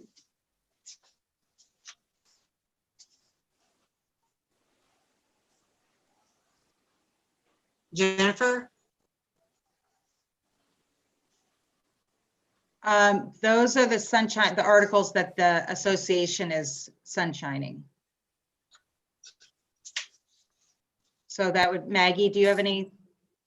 Yeah, I was just going to say that we sunshined back in February, and we're not able to get Kenny to support bargaining. Like, we tried to get dates, and then COVID hit, and it just was something that he wasn't interested in doing, I think, because also he wasn't planning to stay.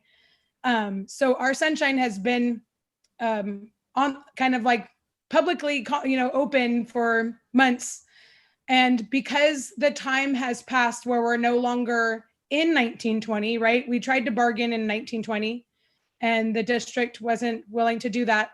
So Jen and I have talked about extending the 1920 to include 2021. So the only thing that's different in that sunshine is adding 2021, so that we're not bargaining for a year that's already complete, that maybe we can bargain for a year that's already complete and the current year, and maybe eventually get like ahead of this thing, right? So that's what we're hoping to do. Okay, thank you. District reports. Superintendent's report with LCAP update. Okay, good evening again. So I'm going to start with the LCAP update because that's kind of connected to the learning continuity plan. So the next LCAP that will be developed will be be developed over the course of this year and adopted in June for the next 3 years. It's on that 3-year cycle. But what has changed this year is that at the December board meeting, we'll bring to you what's called a budget overview. And it's kind of like our old annual update. Here's what we said we were going to spend our money on, and here's actually how much money we ended up spending on particular services so that we can true up the actual expenditures for the services that we decided were meeting the goals. The State Board of Education is supposed to have the new LCAP template approved and published and approved at its January meeting. So it's kind of a hold on and wait, and then we will have the template in January and then have, through June to work on it. But the format will be basically the same. We can start looking at goals for the district. I don't think that there's going to be real big material changes to the process. And then I'm working with the Humboldt County Office of Education, their instructional department, on the best practices for having a parent advisory committee. And Lori Breyer asked me to just share that there were a lot of people that from our district that participated in the school site council training, which is different, but it's related because it's about school governance and then district governance. And it has the same format of setting goals, identifying actions to meet those goals, and then attaching resources to fulfill those actions. But the other parts of my report. So I wanted to tell you about governance, so that we have elections coming up. And in 2019, the election cycle was changed. So we used to have odd year board elections, and they were trued up with the general elections with the hopes that there would be more participation in board elections. Lucinda Jackson said all but 3 school districts in the county have followed that cycle to be on the even years. I also spoke with Lucinda Jackson. She's the administrative analyst for the Humboldt County Office of Elections, and she reviewed Klamath Trinity's elections records all the way back to 1977. And she reported to me that KT doesn't have any evidence of ever having at-large representation. So what we have coming up are people are voting for trustees for their trustee area. And that's been the practice that she could see, for the last 40 years. So some people will not be voting because they're in an area where their incumbent is who has a term that hasn't ended. And some people in the district will be voting. My next area is about health and safety. I think it was Snowbird who mentioned that Humboldt County has been redesignated from moderate risk, that tier. That's what I was saying to Maggie. We hear that word tier. It's very helpful, in terms of identifying a continuum. So that we've been redesignated to the minimal tier. That was on September 26th. And so today we'll see where we're at, because it's every Tuesday that list is updated. And it's in addition to just meeting certain data requirements, there's also the length of time. A county needs to maintain a certain level or be below a certain threshold of positivity, and it's below a certain threshold of new COVID cases. So the measurements are 1% positivity case or less, and we are at 0.7. And you have to have 1 new case per 100,000 people, and we have currently 1.1. So we are in the minimal risk range, but we're not all the way there, and we have to kind of consistently meet those requirements. In terms of instruction, yesterday was the first day of the second HEX cycle, where we approved distance learning with the allowance for individual student appointments for them to be on campus. We've had 3 school closure days. And so the site principals were like, we need more time for coordination. And they, brought that to the team, saying that they, wanted to work with their teachers more. And that school closure time basically pushed us back with that. So they're working on those schedules this week. In terms of technology, that's a huge area. I really appreciate that Linnea and Matt were able to give such a thorough presentation. And I will follow up with sending you their executive summary. They got it to me yesterday, and so I felt that the introduction was best being presented by them. And then there's about 6 pages of information. So in terms of the Acorn Wireless project, so this is going to require that David, Ellie, Carmi Hostler, myself really sit down and go through the learning loss mitigation funds that were allocated for particular services and look at what are we redesigning. So one of the things we did was talk about actually the district purchasing these access points, but the project that Linnea and Matt presented to you really supplants that. So we would be looking at reallocating funds. So we're just kind of at the beginning of looking at what kinds of coupon assurances we can collaborate on with the tribe. And then I did talk to Linnea about scheduling a meeting with her department and our tech department and myself just to have like a public meeting, because I said there's probably things that no matter how many surveys we send out that we are missing. So we can kind of come up with a draft plan and then allow people to attend and ask questions. So we're still working on scheduling that for an evening meeting. Evenings get filled up quickly these days with meetings. In terms of what we have available for students currently, we ordered hotspots. David and Carmi were able to go through LA Unified School District's contract with Verizon for hotspots, and we got it. It was very economical. I referred to this last board meeting. So we thought we would have them in hand by now. So as you all may be experiencing, access to tech devices, whether they are computers or hotspots, they're very dear right now. It's very hard to find. So we're waiting for those hotspots. David's ordered 300 of them. There have been some complications, throughout the entire state. The fires have been really impactful, and that is specifically what our holdup has been, because it turns out the office where our rep is located had to evacuate. So we just got thrown back in terms of time and not having those delivered to us because of a circumstance that happened somewhere else. So the intensity and the adversity of the fires is something that's, it's felt far and wide.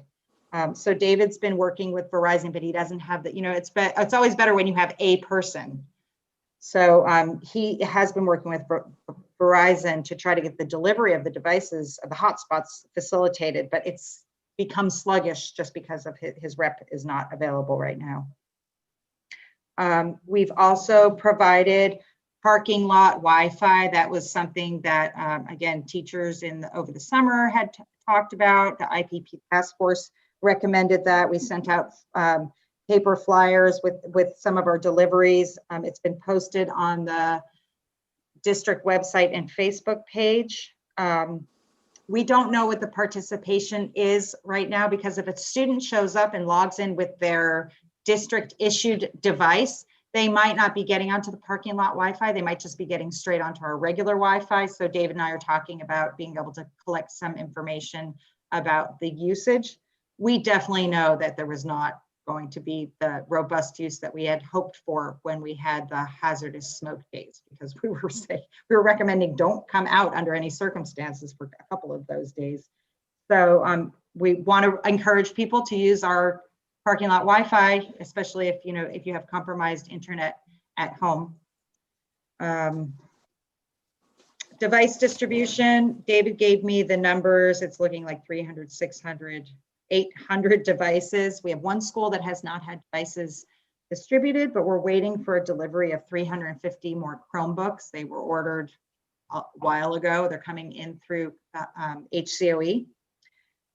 And then we discussed that, so that's like the techie part of it. And then David, Ellie, and I have been talking about having an educational technology, like a working group, which would have the goals of doing the inventory of what are the curriculum, what are the tools that we have. He has a long list of subscriptions that are things the district purchase, things that individual schools purchase. So looking, kind of doing an analysis of our educational technology platforms, looking at, analyzing the inventory, and then really having developing criteria for utilizing the tools. So basically setting the goal, like, here's what I need to do. Here's a tool that will fulfill that. Now, I mean by a tool, it could be a subscription, it could be a device, but the different platforms so that there is some unification, not necessarily in what we're choosing, but the why we're choosing it. Looking at how does this serve my students?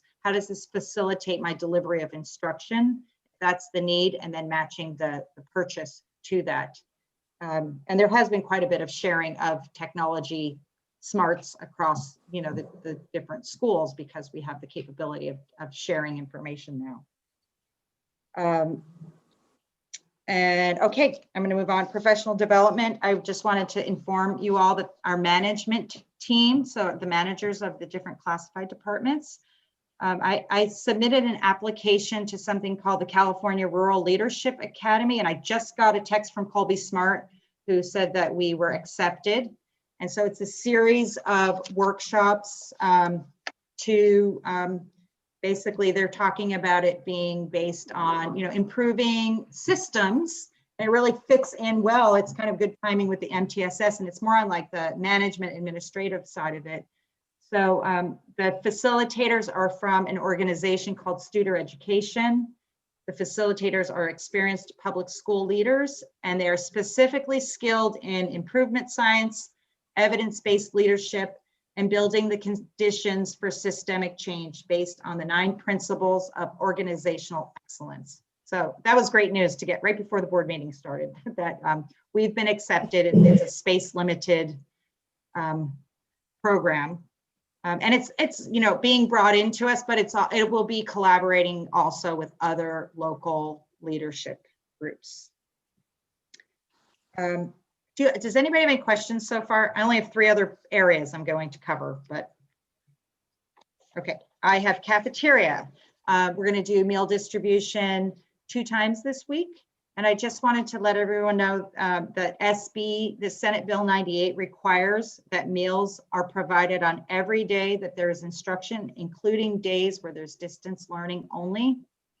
So that kind of got us in a hang up as to whether to close schools or not. So basically, schools are not only instruction. That's, I think we think of that as the primary function of public schools.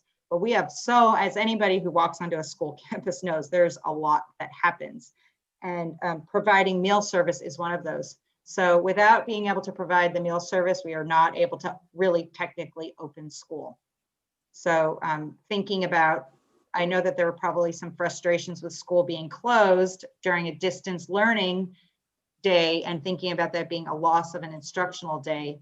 But since we couldn't provide all of the services, we weren't able to provide just one of them. So we couldn't provide instruction without food.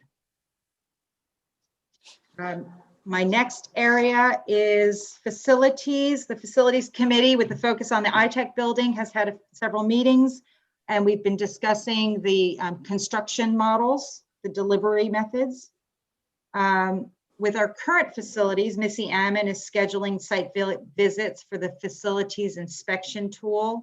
She's actually doing that next week. So she does one fit in the spring and one in the fall.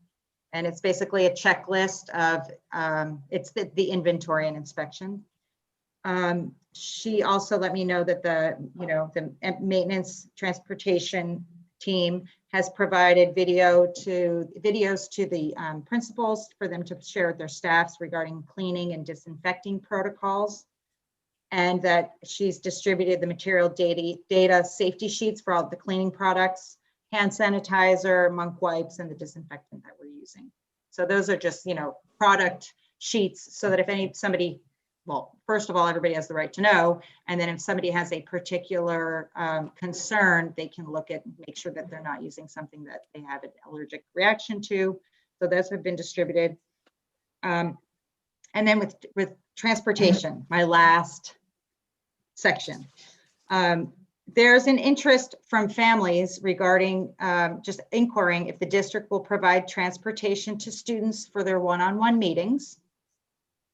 The current intention is that parents will bring their children to school for their one-on-one teacher meetings and stay with them, because we're not in a place where we're doing, we're still doing distance learning. So we're getting there, and Missy is looking into those ways of transporting students, but we're not there yet.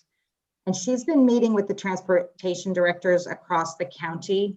They kind of have their MTO consortium to develop the protocols for student transportation. So she's got that on her mind, you know, and she's a little ahead of where we're at in terms of what we're going to provide, but she's ready to share some of those protocols. And they look very similar to what we do in, you know, the classrooms and what we expect we will do, or what we're doing in our office spaces with providing hand sanitizer, doing the symptoms screening, facial coverings. So there's a lot of similarities, and we were, you know, troubled by the whole idea of transportation and how that could be the thing that we have to wrestle with the most in order to get students back to campus when that time comes. But she's been working on it, and her attitude is, you know, let me know when you're ready to start providing transportation so that she can, you know, make sure she's got all of that up to date.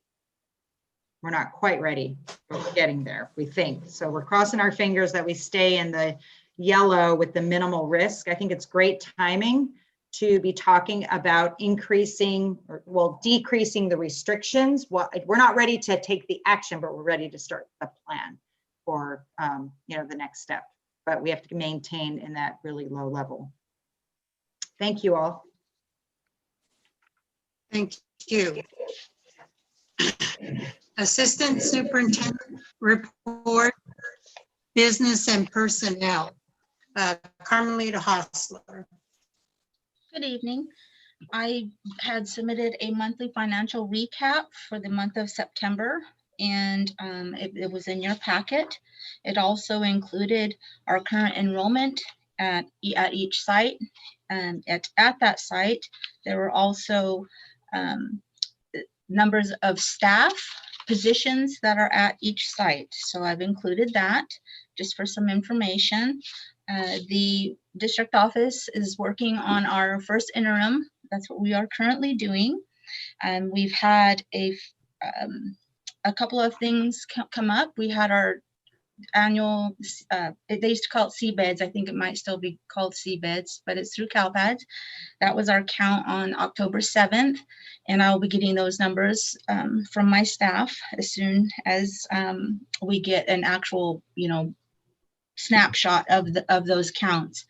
We have a couple of things that are coming up. We have our personnel activity reports that are due. And we had the resolution on the board meeting tonight for the instructional materials. We are going to be submitting our first state meal reimbursement claim. We are going to be submitting our federal cash management report, our ACES first quarterly expenditure report. We are doing our cafeteria verification process, and that is for our community eligibility. So we're working on that, getting those forms in. And that just kind of sums up what we're working on currently. We are still filling a couple of positions within the district, a couple of key positions. We have a teacher position that we need to fill at Hoopa Elementary. And that is about it for me. I don't really have too much. We've just been busy. Jen? I just was hoping you would make a comment. Sometimes we talk about the forms that go, you know, we inundate families with forms. It's not that we create them, these are requirements. And I just, when we had talked about some of the forms that we're asking for eligibility for certain programs, maybe it is with this community eligibility program, and how when families return those, especially the income information sheets, like how that impacts us, how that puts us in a position to generate revenue from the state or does not. So I don't know if it's, we were talking about how our LCFF funding is affected by that. And I don't know if that's the form that you're talking about that has gone home recently, or if it's about the meal program. Well, we have both. Okay. So we have Child Nutrition has their form that they use. LCFF, they have a separate form that was sent out in our student packets. So we have two different things running side by side. And because we're updating our community eligibility this year, we're getting a lot of direct certification. So our focus is primarily on the students that's not captured in that direct certification. And it's probably around 30% that we'll be reaching out to with our child nutrition program form. Unfortunately, with the 2 state programs, the child nutrition program does not recognize the state LCFF income verification form, whereas the LCFF income verification form, they will recognize the child nutrition. So either or we can use for LCFF. Now, with taking that into consideration, during a year that we're not updating for our community eligibility, we cannot send out a child nutrition form. If we send out a child nutrition income verification form, we trigger a new count. And so we have to be very careful in our off years not to get them mixed up. And so we're slowly doing that process so that we are in compliance and we have a nice audit of our forms. So if we were to make the statement that it's extremely important for parents and for families to fill out those forms because it impacts the school, maybe not just their specific family, that's is that where we're at? I guess I'm using this as like a public service announcement, like please for families, please fill out the forms because the things that Carmi's reporting on impact our business services, which impacts our, what kinds of things we're generating from the state. So even if, there's really a bigger picture and we're not just sending out forms for the heck of it, and we have some restrictions about what we can use the forms for. So when she comes back and reports, we have this number of return forms, it's something that we're kind of directed to do to provide the services to all of our kids. So yeah. I'm going to thank you all in advance for returning your income verification forms to your school sites. Okay, and that is all I have. Thank you. Thank you. Ms. Jen, this is Maggie. I'm curious if the forms can be included with meal deliveries, just to really have kind of like, hey, this is for this, the kind of experience for families who haven't done them yet, or just as a second reminder. I don't know. And we're going to be collecting these. Are these the ones we do the count in April for, Carmi, with the CEP when we do our student count? Yes. Okay. Yeah. So that's current. Second, third, and fifth and fourth reminders on that. Okay. Yeah. Thanks. Carmi, this is Lois Risling. I have a question. So I want to confirm that the data that you gave us for enrollment and the number of staff at a school site is this current academic year? This is current academic year. It is not FTE, it is position.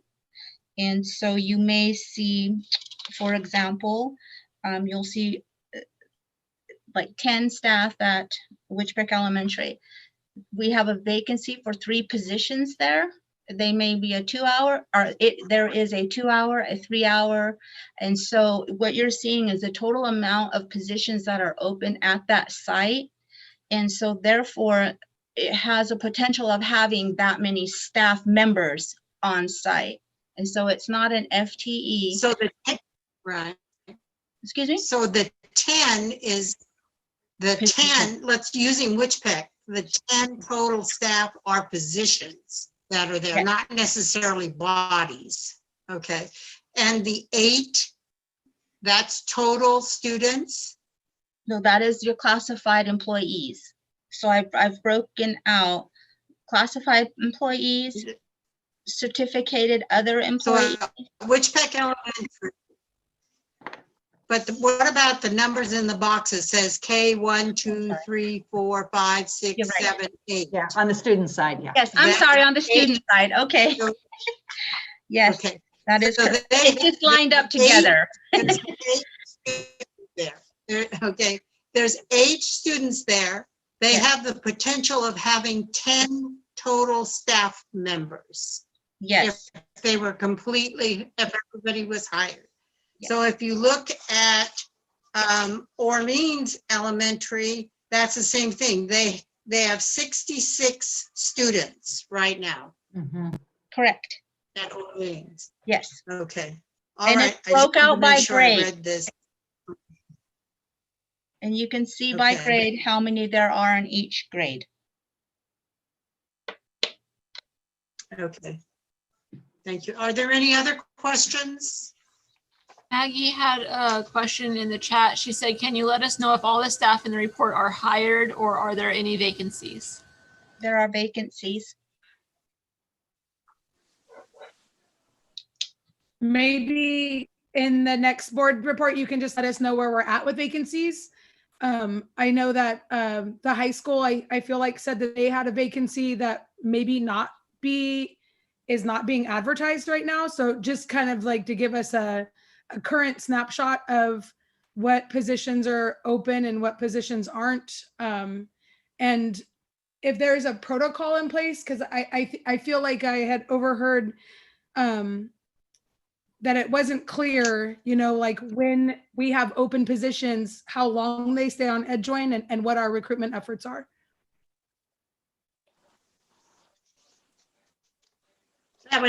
We could do that at a later meeting, but it's not agendized for this meeting, so we can't do it right now.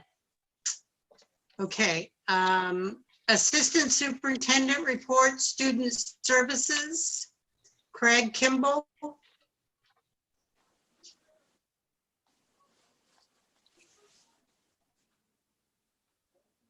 I don't Is see Craig Craig? on, oh, no, I don't see Craig on the meeting. Okay.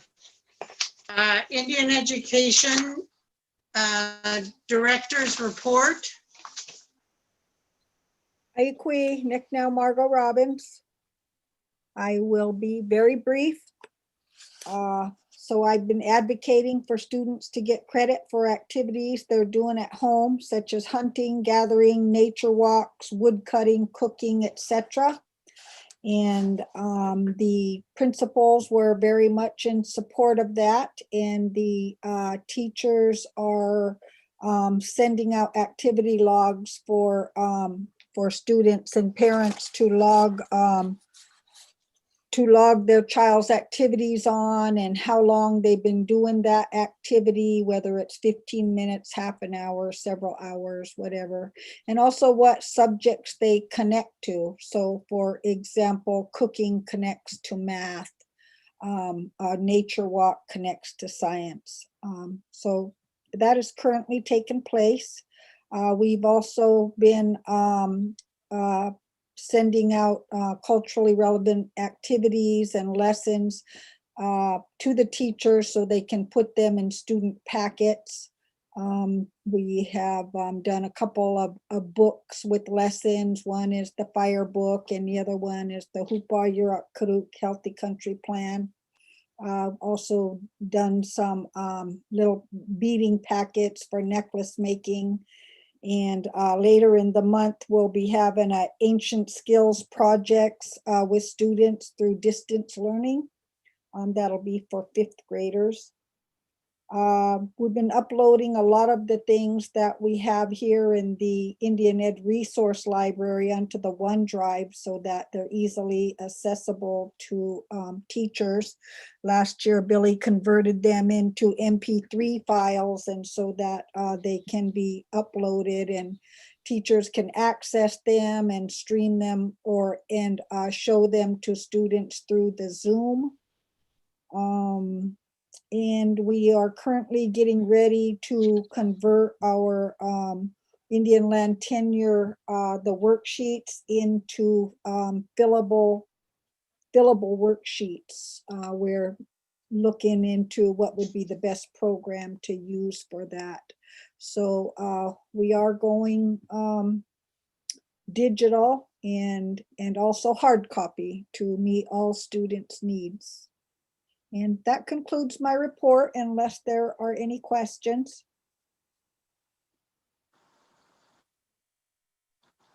No, thank you. School site. Did someone say something? No. School site reports. Hoopa Valley High School, there is a report in the packet. Craig Cornelison, would you like to add anything to that report? No, ma'am, but if you have any questions, I am available. Okay, I don't see any questions. Thank you for your report. Jack Norton and Orleans Elementary, there is a report in the packet. Karen Cole, would you like to add anything? I would like to give a shout out to 2 employees. Neva Gibbons down at Jack Norton Elementary School has been doing an excellent job of communicating with the school community on our Facebook page, and I really appreciate that. A lot of times when I go to put something out there, she's already done it for me, so I appreciate her work there. And then for those of you who have visited our Orleans campus recently, you may have seen the beautiful planter boxes that we have outside in front of the school. One of our employees, Joanne Campbell, she made those on, and what we used to have murals on our school building on the side of the building. And when the school did the reconstruction and when we upgraded to what we have now, the murals came down. And so she took those murals and repurposed them. So we have some really nice planter boxes now in front of the school. So I wanted to shout out to those 2. And that's what I have. If you would have any questions about my report, feel free. I do. I have a question. Okay, Carrie? Karen, are all your positions filled? And if not, which positions are not filled? We currently have 2 3-hour aide positions at Orleans, and we have the 7-hour aide position at Jack Norton Elementary School. Those are unfilled. And then depending on what you guys are talking about in closed session, we have some pending approvals of people being hired for our outreach coordinator and our school secretary. So we have applicants for those positions, and I've been in touch with Nina about them, and they will be offered the job or have been offered the job. So those are getting filled. Good, thank you. Thank you, Karen. Cooper Elementary School has submitted a report that's in your packet. Scotty Appleford, is there anything you'd like to add? Is he on, Trish? No, I don't see Scotty on the meeting. There is a report inside the packet from Hoover Elementary. Trinity Valley Elementary, there is a report in the packet.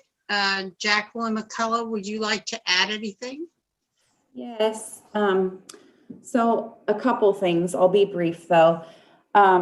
First of all, I too want to give a shout out just to my staff. I know this has been like a very challenging, trying time for our people, our workers, and they never tell me no. I sometimes come up with ideas, let's try this, and they all will jump off the cliff with me. And I appreciate them so much. Like my heart swells just talking about my staff. So I want to say that first.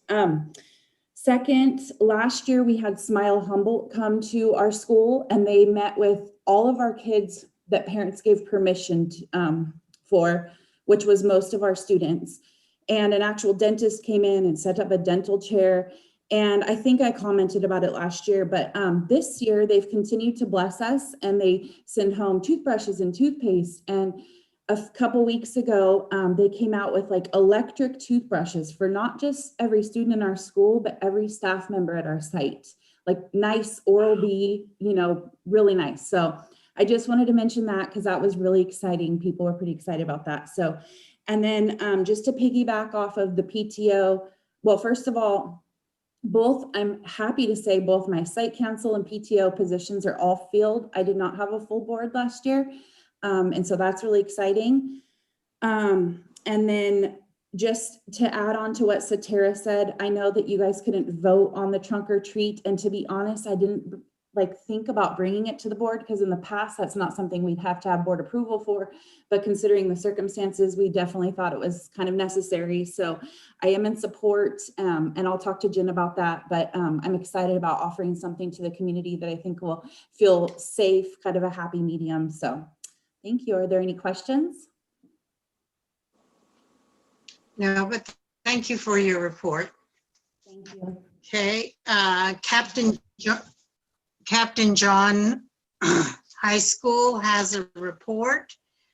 Is Aaron Moya, would you like to add anything, Aaron? No, that's okay. Thank you. If you guys have any questions, I'm here to answer those. Thank you very much. Okay, thank you. Witchpeck Elementary has no report. Who's giving the report for Witchpeck?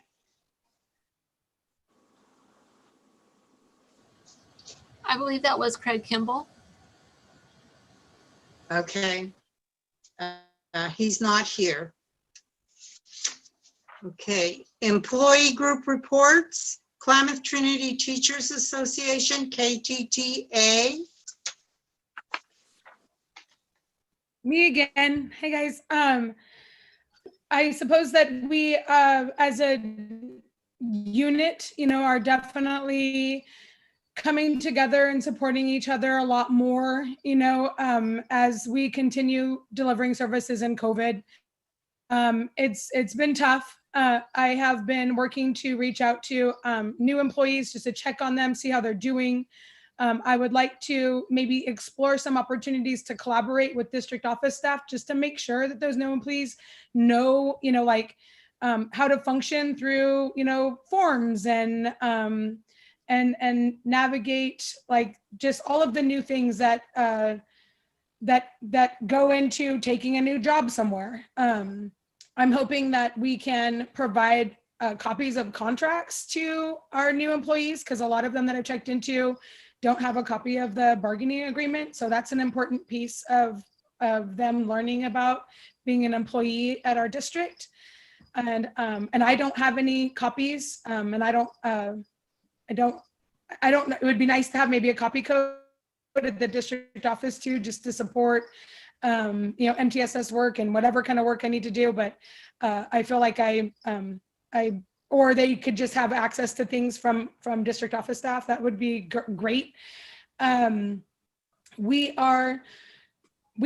believe that we have concluded the negotiations for the MOU. So like other people who expressed their concerns at the beginning of the meeting, it was kind of disheartening to not see that on the board meeting today, because we probably put like 30 hours into that work, and I think that we have come up with a good document. So I know that I've sent a couple of communications to Ms. Jen prior to the meeting, like where are we at, how's it going, and just not getting any kind of response. So I was hoping that it was just going to be there and surprise me, but it wasn't.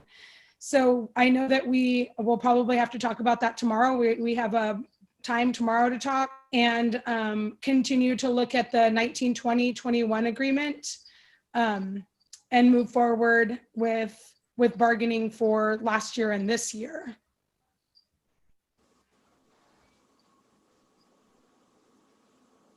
Thank you. California School Employees Association, CSCA, Chapter 347. That would be Walt. He was on here a little while ago, but I believe he signed off. Okay. Trustee area reports. Do any of the trustees have a report?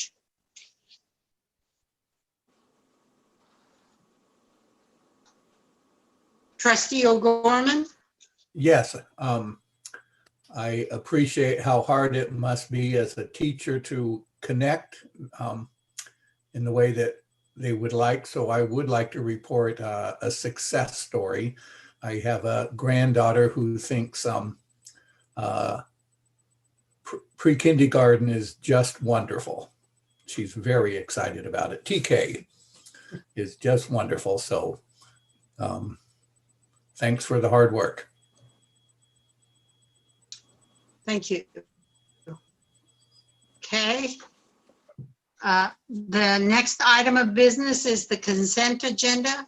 The board will approve all of the following items by a single vote unless any member of the board or public asks that an item be removed from the consent agenda and considered separately. The consent agenda is Humboldt Area Foundation grant, baseball hat purchase, baseball team budget fundraising, creation of a BSN team store for HVHS athletics fundraising, updated 2020 to 21 calendar, HSU student teaching MOU, Williams report, third quarter, September commercial warrants, minutes for September 14th, 2020, regular meeting, September 22nd, 2020, special meeting, September 29th, 2020, special meeting. Is there a motion to approve the consent agenda?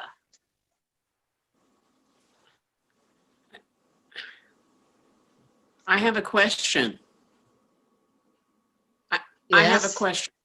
Can we do a discussion before we, well, I need to. You have to I make need the to- motion and then we Okay. can have, Okay. you have to I'm- make the I'm- motion, then we can have the discussion. And if you want to, unless you want to pull something off.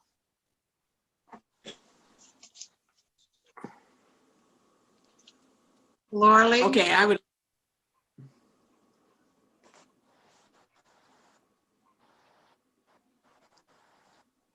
Laura Lee is muted. Laura Lee? Can You have to unmute, Laura Oh, Lee. There you go. Okay. I also have a couple questions, so they may be the same as yours, but I move that we approve the consent agenda, but remove B and C to talk about them separately. Okay. This is Tom. So, Carrie, I was going to ask Carrie before you second if those two items are the ones she wanted to ask questions about, or does she want to remove other items from the consent agenda? Those are the two items in particular that I wanted to discuss. Okay. All right. Tom, did I you move. want to remove things from, you're seconding it? I need a second. Laura Lee, did you move, Laura Lee? And I will second that motion. Okay. It's been moved in second to approve the consent agenda with items B and C removed for discussion. Questions, Maggie?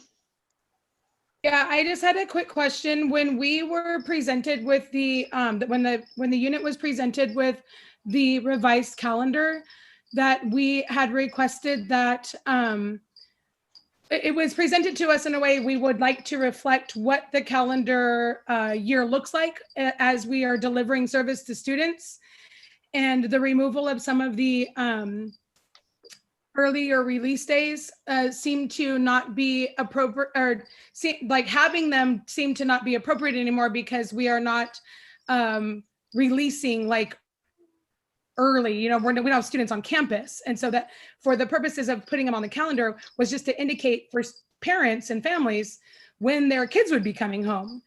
And so, that part made sense to us. But what we did request was that the SB 98 instructional minutes be included in the calendar. And I don't see that here.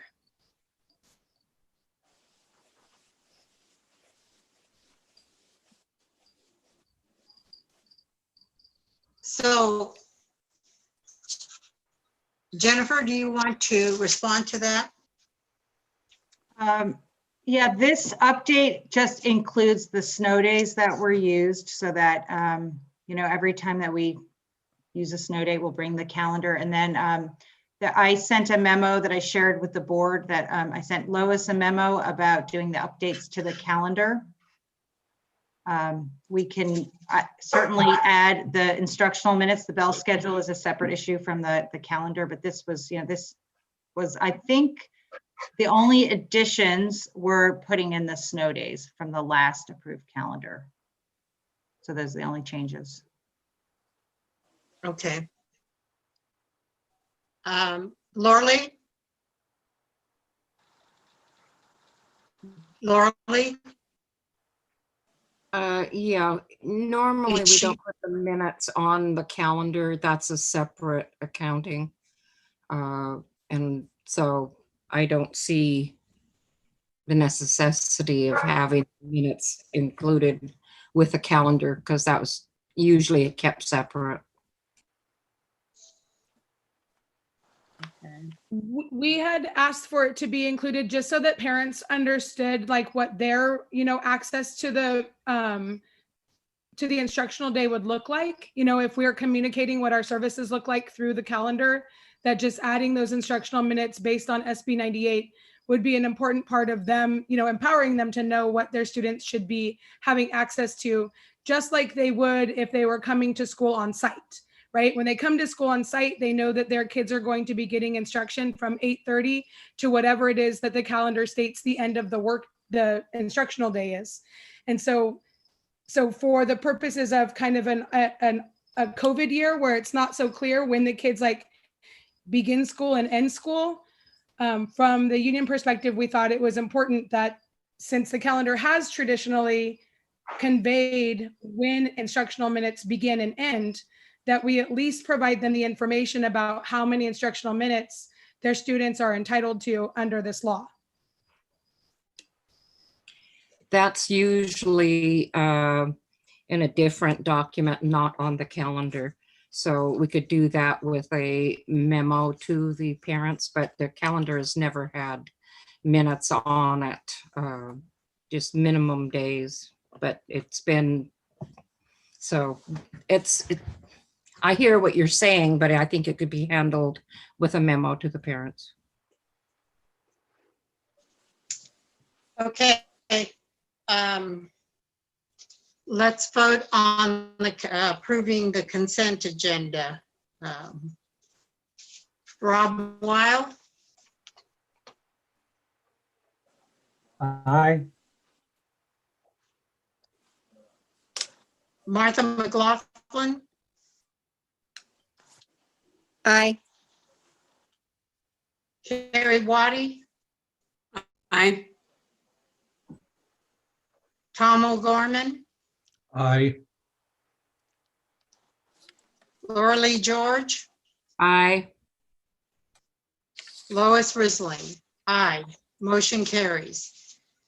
The next item that was first item removed from the consent agenda is baseball hat purchase, baseball team budget fundraising. The Hoopa Valley High School baseball coach would like to purchase $1,600 worth of baseball hats from BSN to sell at games and other school events, as well as on campus in a fundraising effort to increase the Hoopa Valley High School team budget. The financial impact of this agenda item is $1,600 for the purchase of baseball hats for the Hoopa Valley School baseball team to use in fundraising efforts. Do we have a motion? This is Carrie Laura Lee? Waddy and I move. Oh, Laura Lee, Okay. I move that we approve B and C. okay, is there a second? I second. This is Carrie Waddy. It's been moved and seconded. Discussion. Yes, I have questions. First of all, what resource is this funding coming out of? Is it ASB or is asking for district funding? Douglas Beckstead, do you want to speak to that? Yeah, I believe it's from ASB funding. And the hope is that we would be purchasing these items and then reselling them to, to make a profit to help benefit our, baseball team's budget. And as well as item C, BSN is a company we were looking to, create a store that people could come on and buy products either at games in person or online through their website that have, hoopball logos on them, and then use those funds to, help fundraise for our, our athletic budget, and then for the baseball hats specifically for the baseball team. So my question specifically was ASB funding, so that answers that. Now, I also am wondering the requirements through ASB regarding sales tax, et cetera, if that angle has been considered.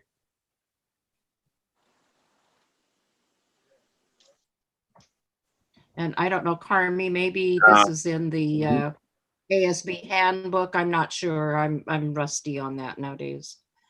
I can Purchasing certainly, things and selling them. I will certainly work with Mr. Beckstead and Mr. Cornelson to help set up that account within ASB, so that they're aware of all of the rules and regulations that it takes to have a ASB store. And I can go ahead, and I believe he's already received the ASB manual, but I will reach out to him and set up an appointment so that we have all of our I's dotted and our T's crossed, and we can make this happen. Okay, that was all of my questions. Carrie, did you have questions? Yes, I had the same Carrie? questions. Yes, can you hear me? Yeah. Can you hear me? Okay. I had the same questions Laura Lee did on item B, but I wondered if item C is the same thing, that they're using ASB funds for the $7,000.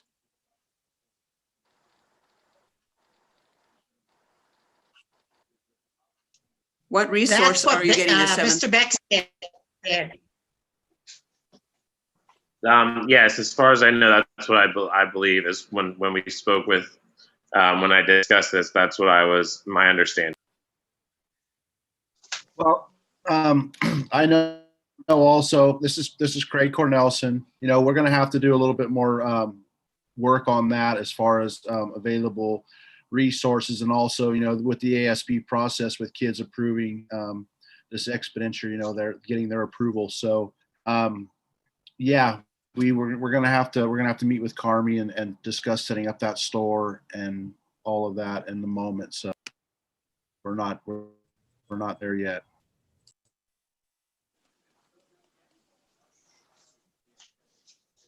Okay, are we ready to vote on approving item B and C?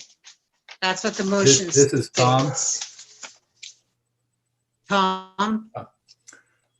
So a couple of questions, and also the comment that maybe that last comment was that they're not ready. We should perhaps wait until they are ready. I'm interested that these B and C are so related, perhaps they should be unified. Does the 7,000, for example, in C include the 1,600 in B? I actually think I misspoke when I was, the 7,000 I think was supposed, we were expecting that actually to be out of a district account, I believe, district or athletic account. Oh, so. And does the 7,000 include the 1,600 for the baseball hats? And has there been consideration to the fact that we have to treat male and female sports equally? Well, the store would be available to all people. It would be an online account that's available to for parents, students, so it would be open to everybody. And the baseball hats, same thing. They're being sold. For the funding would come into the total athletic budget. It wouldn't be specific as far as for the athletic store. The baseball hat one would be specific, and softball would be specific to those two sports because that was through the baseball coach. So that would be through their the funding would go back to that team, their budget. The athletic sport would go back to the overall athletic funds and all the whole program. If you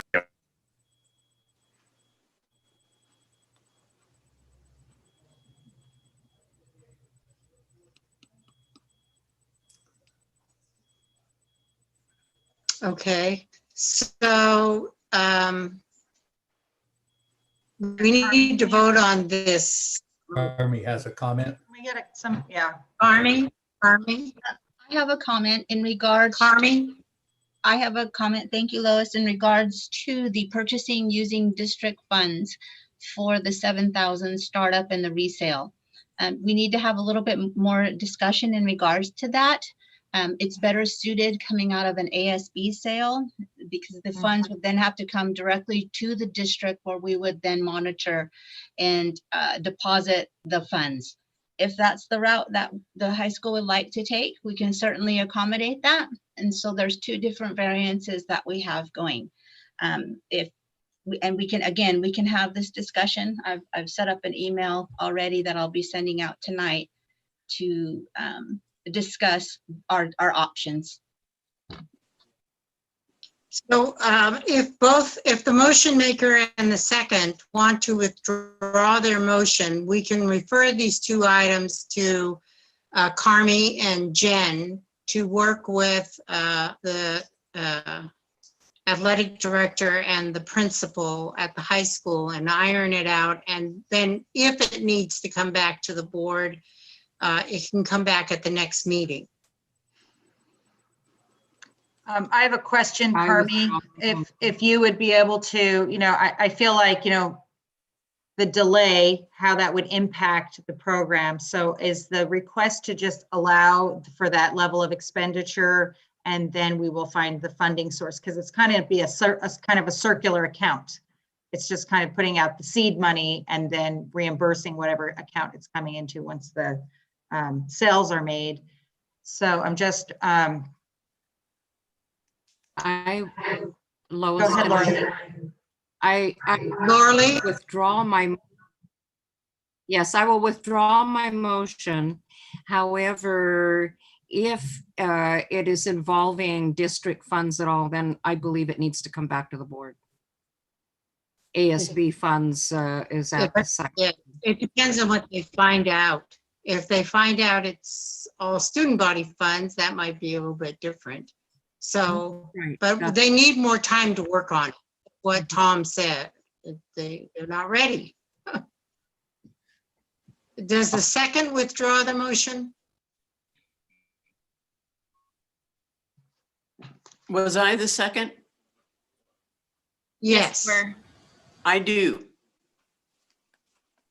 All right.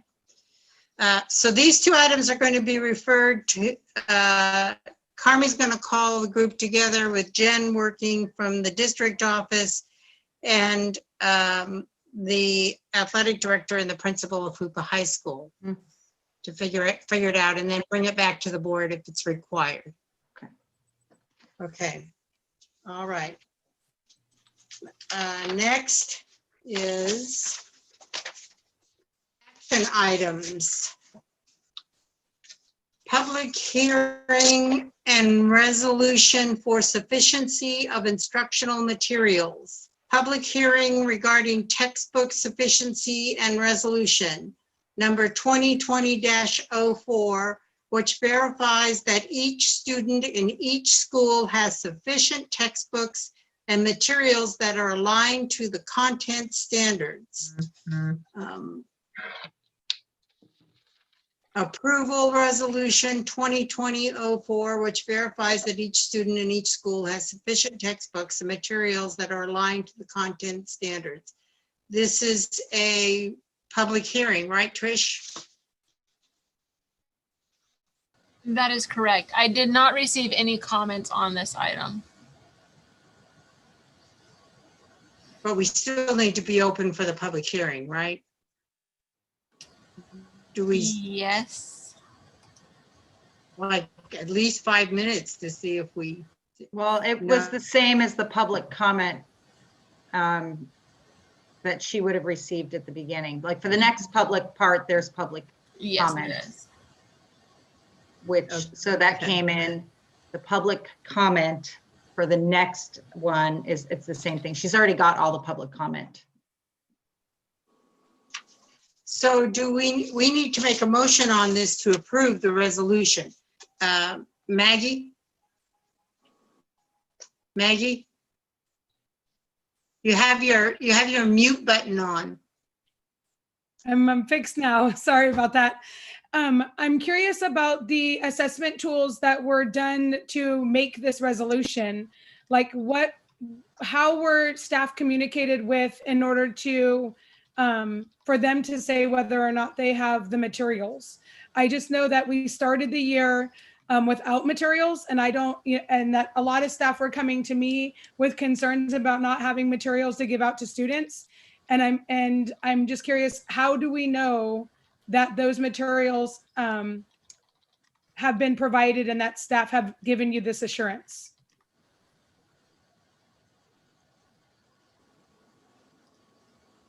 That's probably directed to me. So the principals, I think that the instructional materials, that the actual resolution covers the board adopted materials. I know that some of the materials that were not ready were workbooks, and all of the supplemental materials are not addressed through this resolution. It's just textbooks. And so the assessment was done at site by site by the principals. Is it possible for us to have access to those, whatever it is that you received from principals, so that we, I just know how difficult it is to be able to implement a class and be aligned with the standards of the district adopted curriculum when you don't have the curriculum, right? And so I just wanted to, make sure that if there is an opportunity right now to request that information, that if I continue to get reports from teachers like, and how am I supposed to teach class, without this, this book, then we have a document to refer to, what was completed, so that who was given this insurance and what did that look like?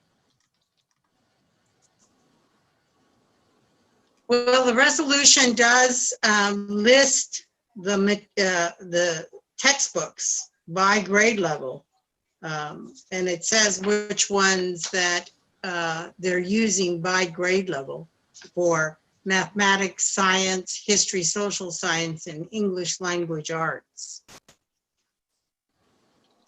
So unless we're lying and we don't use those.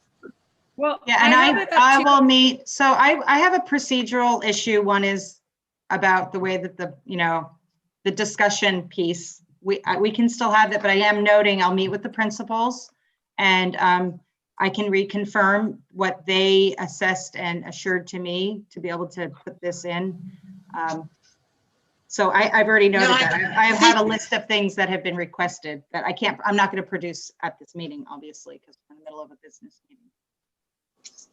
Well, I would take it says that we need to approve resolution 2020 and 04. So I read resolution 2020-04, and that's what we're trying to approve. Lauralee?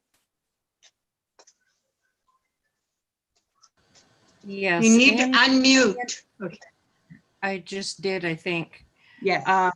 The second paragraph of this document, page 117, says, whereas the governing board provided at least 10 days notice of the public hearing, posted in at least 3 public places within the district that state the time, place, and purpose of the hearing. And so I'm wondering, did that happen?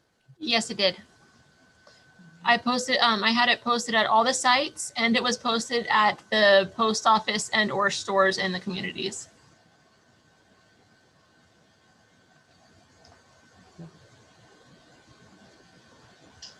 Okay, so I think we need to, so do you have something to say? This is Laura Lee. I know it's been just crazy with this COVID year and with our distance learning. I think we need to take a little bit more time on this before we adopt it and get more feedback and see exactly where we are.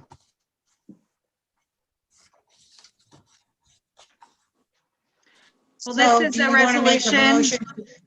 This is a resolution that comes up every year, and it doesn't, we don't start off the school year with it. And, this is tied in with some of the, like it's with the Williams in the sense of doing the textbook count.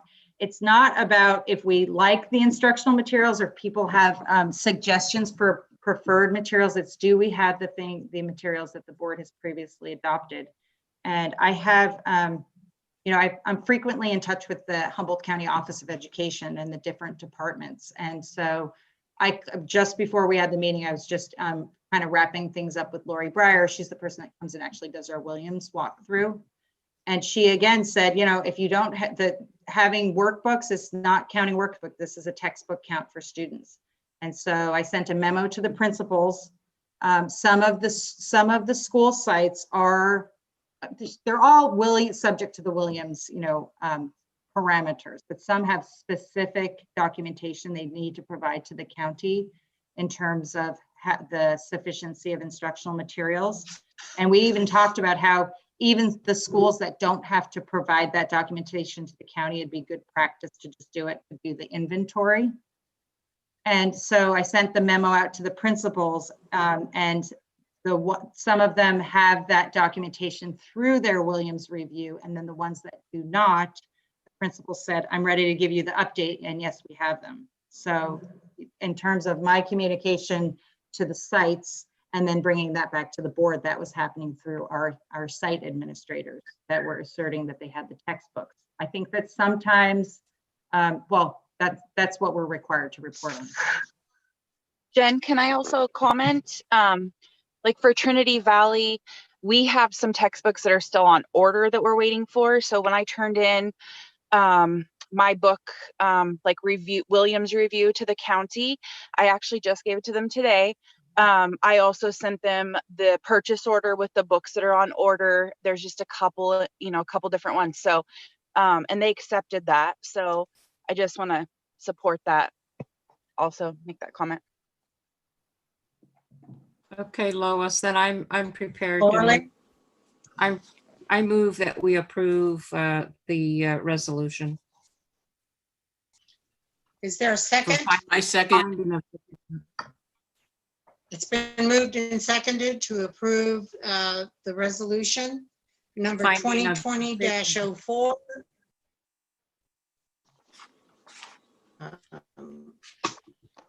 Let's vote. Laura Lee George, Yes. Tom O'Gorman,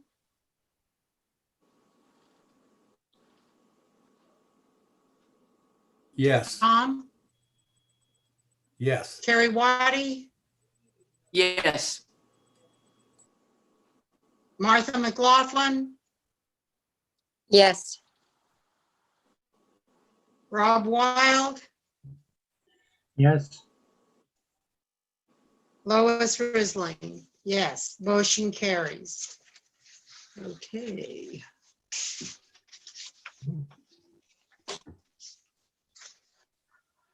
Public hearing, sunshine proposal. Public hearing to receive input on the initial collective bargaining proposal from the Klamath Trinity Joint Unified School District to the Klamath Trinity Teachers Association. Pursuant to the Educational Employment Relations Act, a public hearing is required to receive input from the public on the initial proposal from the Klamath Trinity Joint Unified School District to the Klamath Trinity Teachers Association. The district reserves the right to amend, delete, modify, or update its initial proposal until a complete agreement is reached. Recommendation, public hearing. Trish? So I did receive comments on this item, and I will share my screen and read those comments. This comment is from Robert Anderson. It reads, "Dear members of the KTJUSD Board of Trustees, please accept this email as a comment to the district sunshine proposal for 1920 and 2021. I have been a teacher in the Klamath Trinity District for 13 years. I view myself as a servant to the welfare and potential of the children of our district and to the greater community. I live and work in constant amazement at the wonderful potential of our students, many whom have endured great stress and tragedy and still show up illuminated by their amazing giftedness. They inspire me to bring all that I have to their use. It is the reality that we have lost about 1 student per year to some act of violence, accident, or other premature death. Our adverse child experience scores are daunting, and at the same time we produce champion athletes, freshmen with AP and honor success, and many others who have beaten the odds by becoming healthy, functioning adults capable of holding down good jobs and becoming better parents. This is why I work more than 50-hour weeks, generating culturally relevant curricula that does not exist on any shelf, taking on voluntary trainings, and so on. They are worth it. Like so many others, I voluntarily took on Apple and trauma-informed training during the mold abatements when it would have been more economical to do less. They were and continue to be worth it. Now, it comes that I must ask the board, what are we worth? The combined crisis of the 2020-21 school year have forced us to work in the most adverse conditions I've ever seen. At the same time, the superintendent has signaled that our sacrifices and commitment are worth less, while at the same time relying on us more than ever. These are the kinds of steps that would drive out our high quality, motivated teachers and leave us unattractive for quality future hires. Simply put, as someone with a disabled spouse, any reduction to the district's contribution to health benefits or change in plans would make me unable to care for my family. I must stand by my union in these circumstances, as the loss of quality teachers and inability to hire quality replacements will have a direct impact on students' well-being. I appreciate the board's time in considering this matter in all seriousness. Thank you, Robert Anderson." I have another comment from Gina Campbell. "Dear KTJUSD Board, please accept this email as comment to the District Sunshine for 1920-21. As a teacher of this district for 24 years, this proposal is not demonstrative of trauma informed during a pandemic. Below are my specific comments. Grievances, I do not support changes to binding arbitration. Working conditions, I do not support the district's efforts to save money by forcing teachers to work longer hours for less pay. Leaves, I do not support any changes to leaves. Class size, I do not support increases to class size or decreases to compensation related to class overages. Health and welfare benefits, I do not support lowering the district's contribution to health benefits during a pandemic, nor do I support the district in decreasing the responsibility to pay benefits in full. Salary, I do not support reducing salaries, changing column advancement reclassification procedures, changing salary calculations for speech therapists or 195 employees. These are specialists that we cannot replace easily, and our students need their supports. Or removing signing bonuses. We still have unfilled positions now. Professional development. I do not support changes to the KTU and salary credit for participation in KTU courses, as it supports certificated members in learning about district initiatives and has been a successful program in our district. Thank you for being responsive to the employees who are providing direct services to students every day.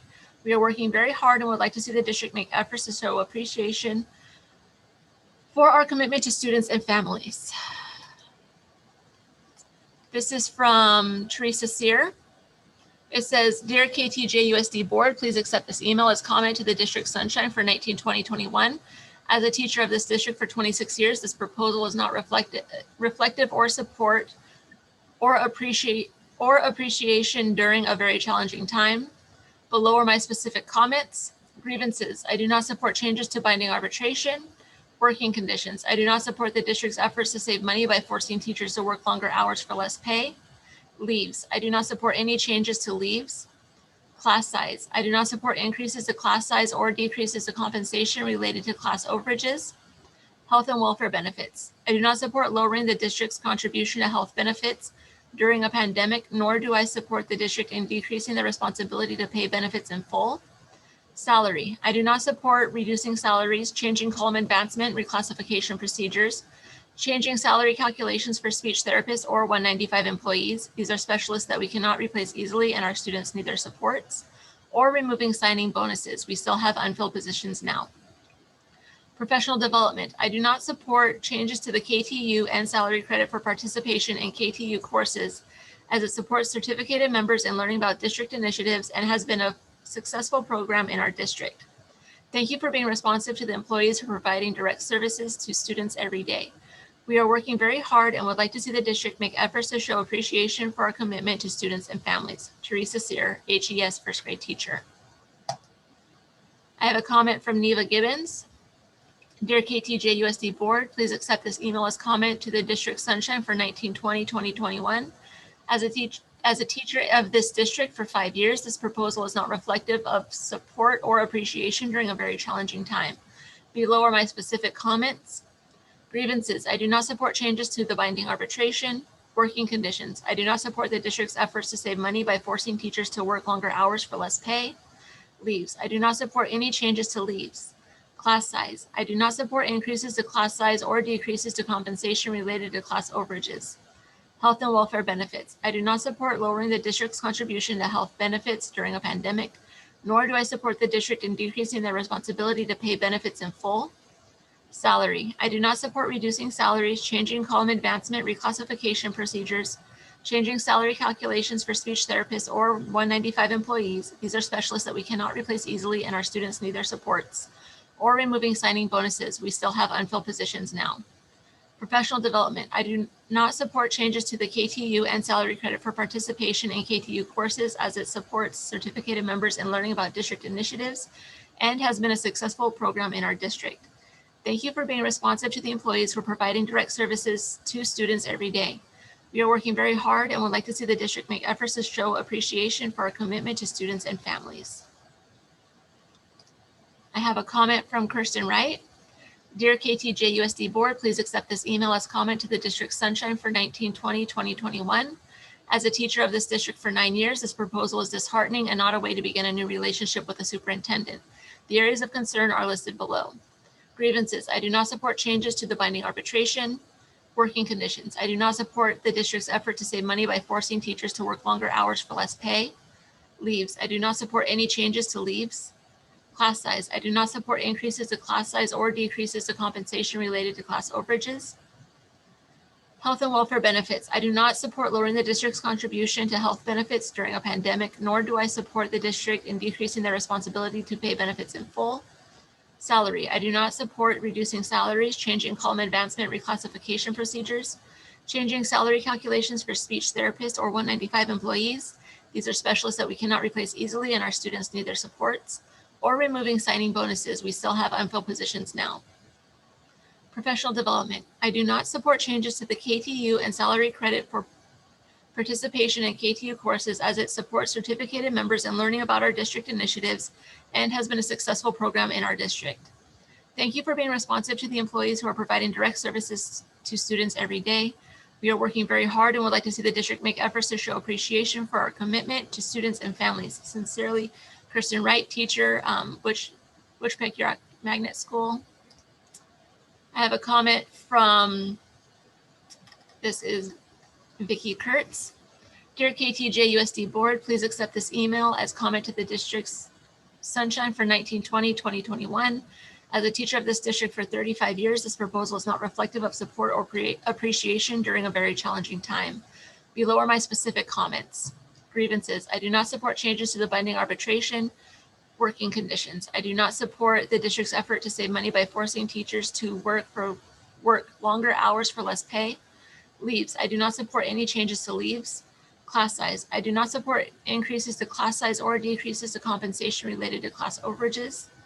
Health and welfare benefits. I do not support lowering the district's contribution to health benefits during a pandemic, nor do I support the district in decreasing their responsibility to pay benefits in full.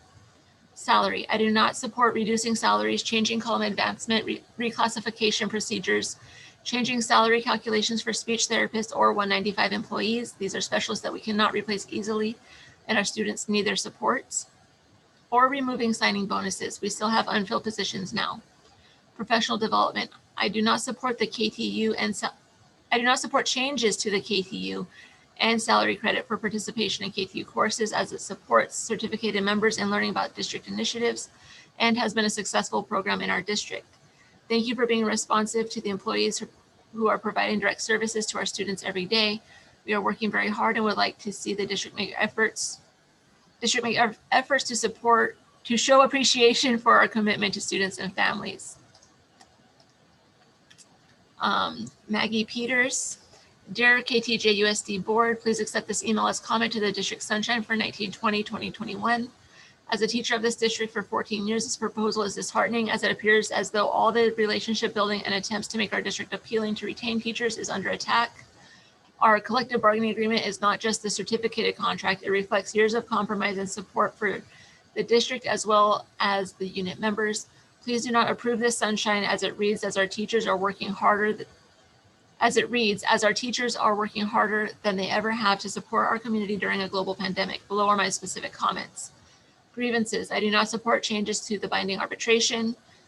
Working conditions. I do not support the district's efforts to save money by forcing teachers to work longer hours for less pay.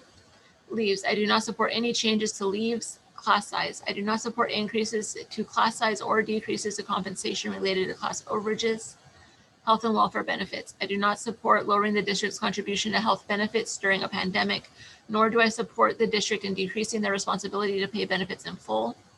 Salary. I do not support reducing salaries, changing column advancement, reclassification procedures, changing salary calculations for speech therapists or 195 employees. These are specialists that we cannot replace easily, and our students need their supports. Or removing signing bonuses. We still have unfilled positions now. Professional development. I do not support changes to the KTU and salary credit for participation in KTU courses, as it supports certificated members in learning about district initiatives and has been a successful program in our district. Thank you for being responsive to the employees who are providing direct services to students every day. We are working very hard and would like to see the district make effort to show appreciation for our commitment to students and families. Respectfully, Maggie Peters. Sammy Quezada. Dear KTJUSD Board, please accept this email as comment to the District Sunshine for 1920-2021. As a teacher of this district for 3 years, this proposal is not reflective of support or appreciation during a very challenging time.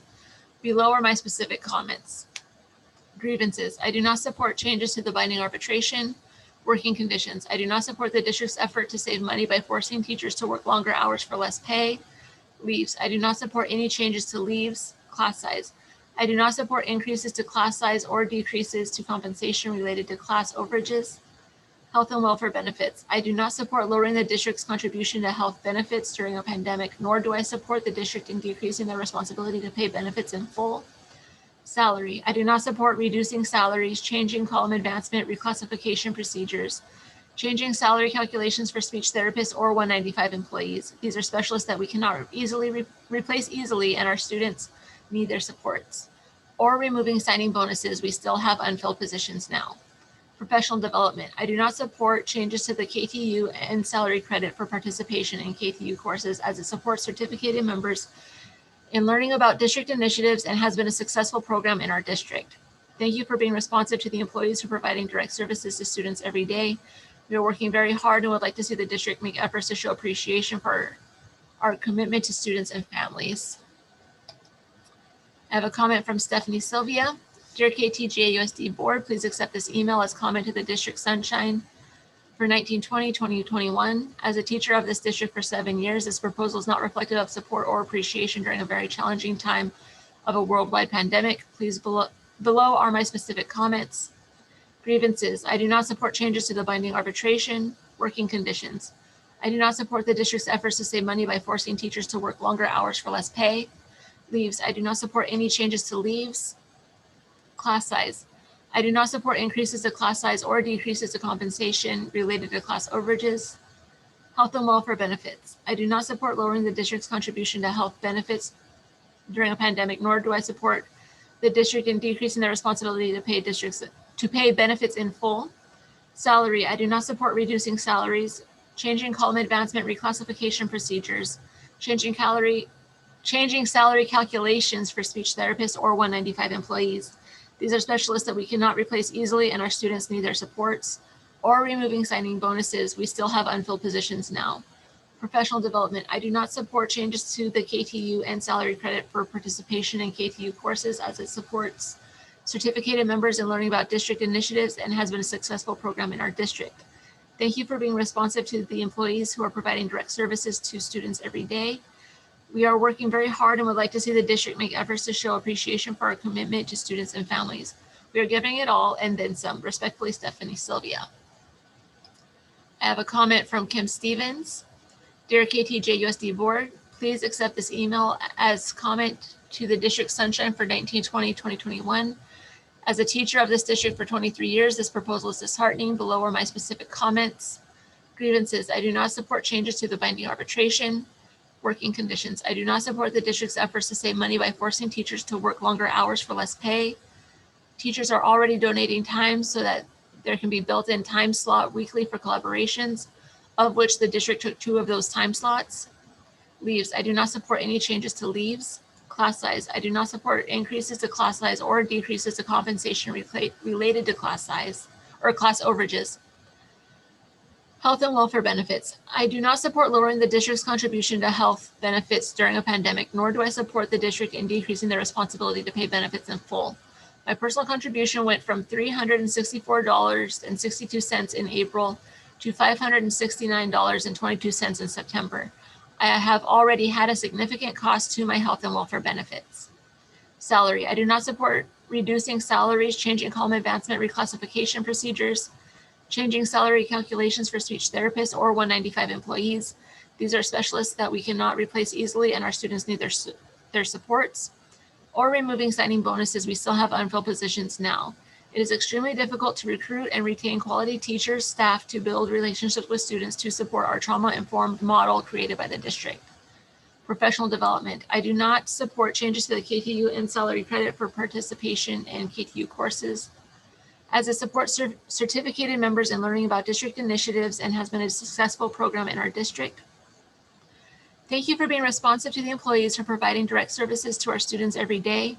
We are working very hard and would like to see the district make efforts to show appreciation for our commitment to students and families. We need to invest in those who invest. Respectfully, Kim Stevens. I have a comment from Nikki Valentine.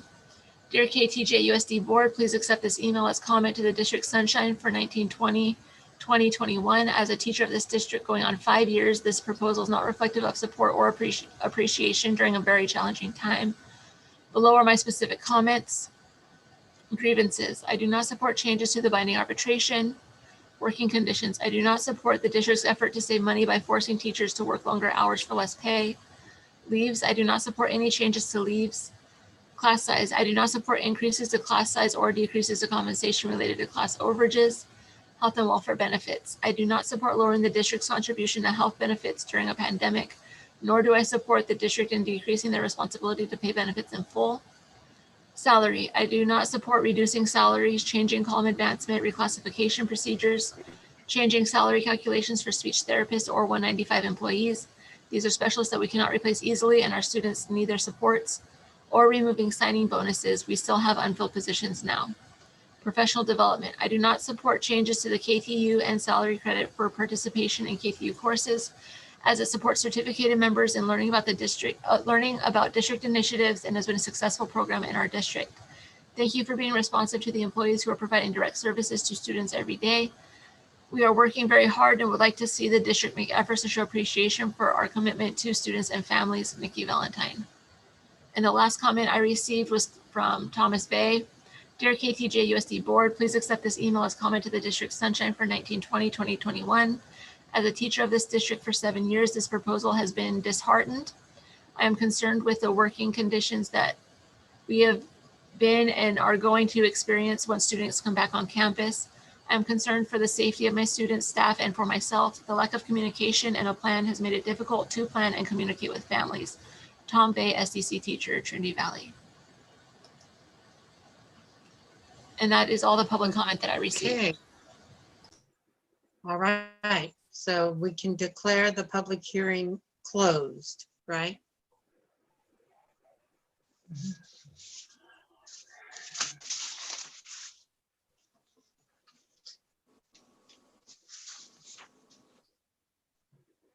Okay.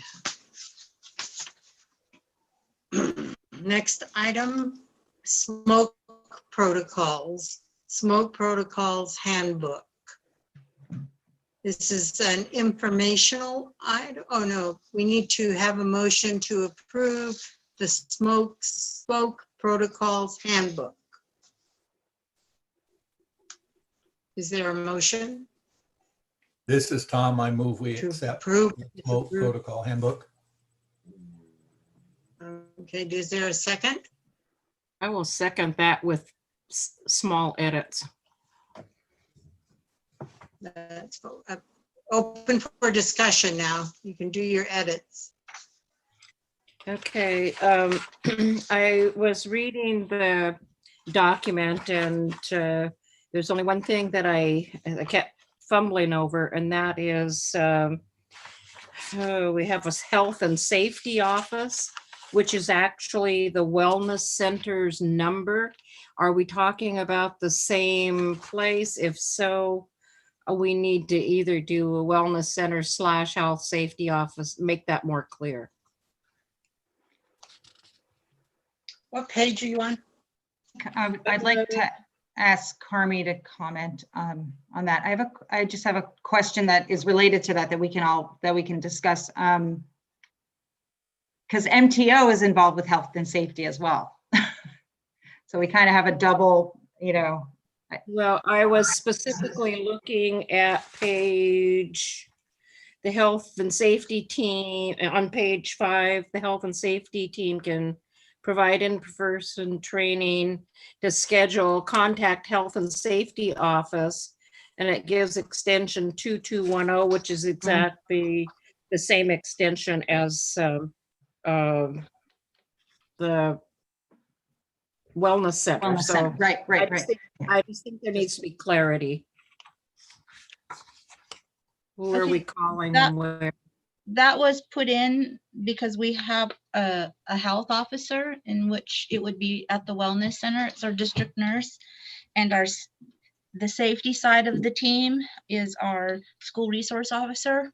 And so those two in combination, you'll see the wellness center's extension, and you will also see the school resource officer's extension.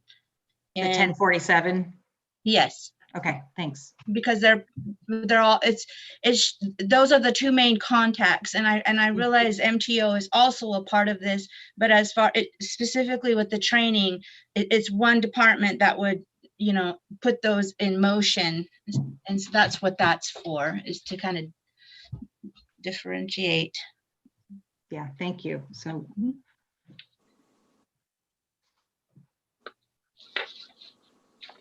So Laura Lee, would that work if we said the wellness center at this extension and the safety officer at this other extension, and just clarify that language? Is that what you're looking for? That would clear it up. Okay. There's also on page 4 under C, exposure control methods. The first sentence is the primary method of controlling exposure to wildfire smoke at KTJUSD is maintenance and transportation. That was so their control. There's something in the verbiage there that needs to be reworked. It's through probably with what? Yeah, is through, just a word is missing. Okay.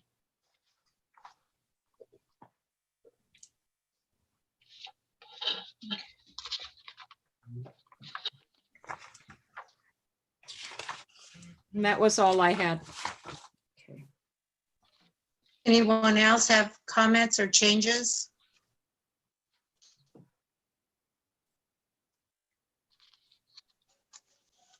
Is there a motion on the floor, Trish? Yes, there is. I made the motion. This is Tom, and I accept those changes. Okay. Okay, that's what we need. Does the second accept the changes? I proposed the Who's the change. second? The second was Laura Lee. Okay. All right. So the motion now reads to approve with changes. Okay. Any other comments? Then let's vote. Lois Risling, yes. Laura Lee George, Yes. Laura Lee. Tom O'Gorman, Yes. Carrie Waddy, Yes. Martha McLaughlin,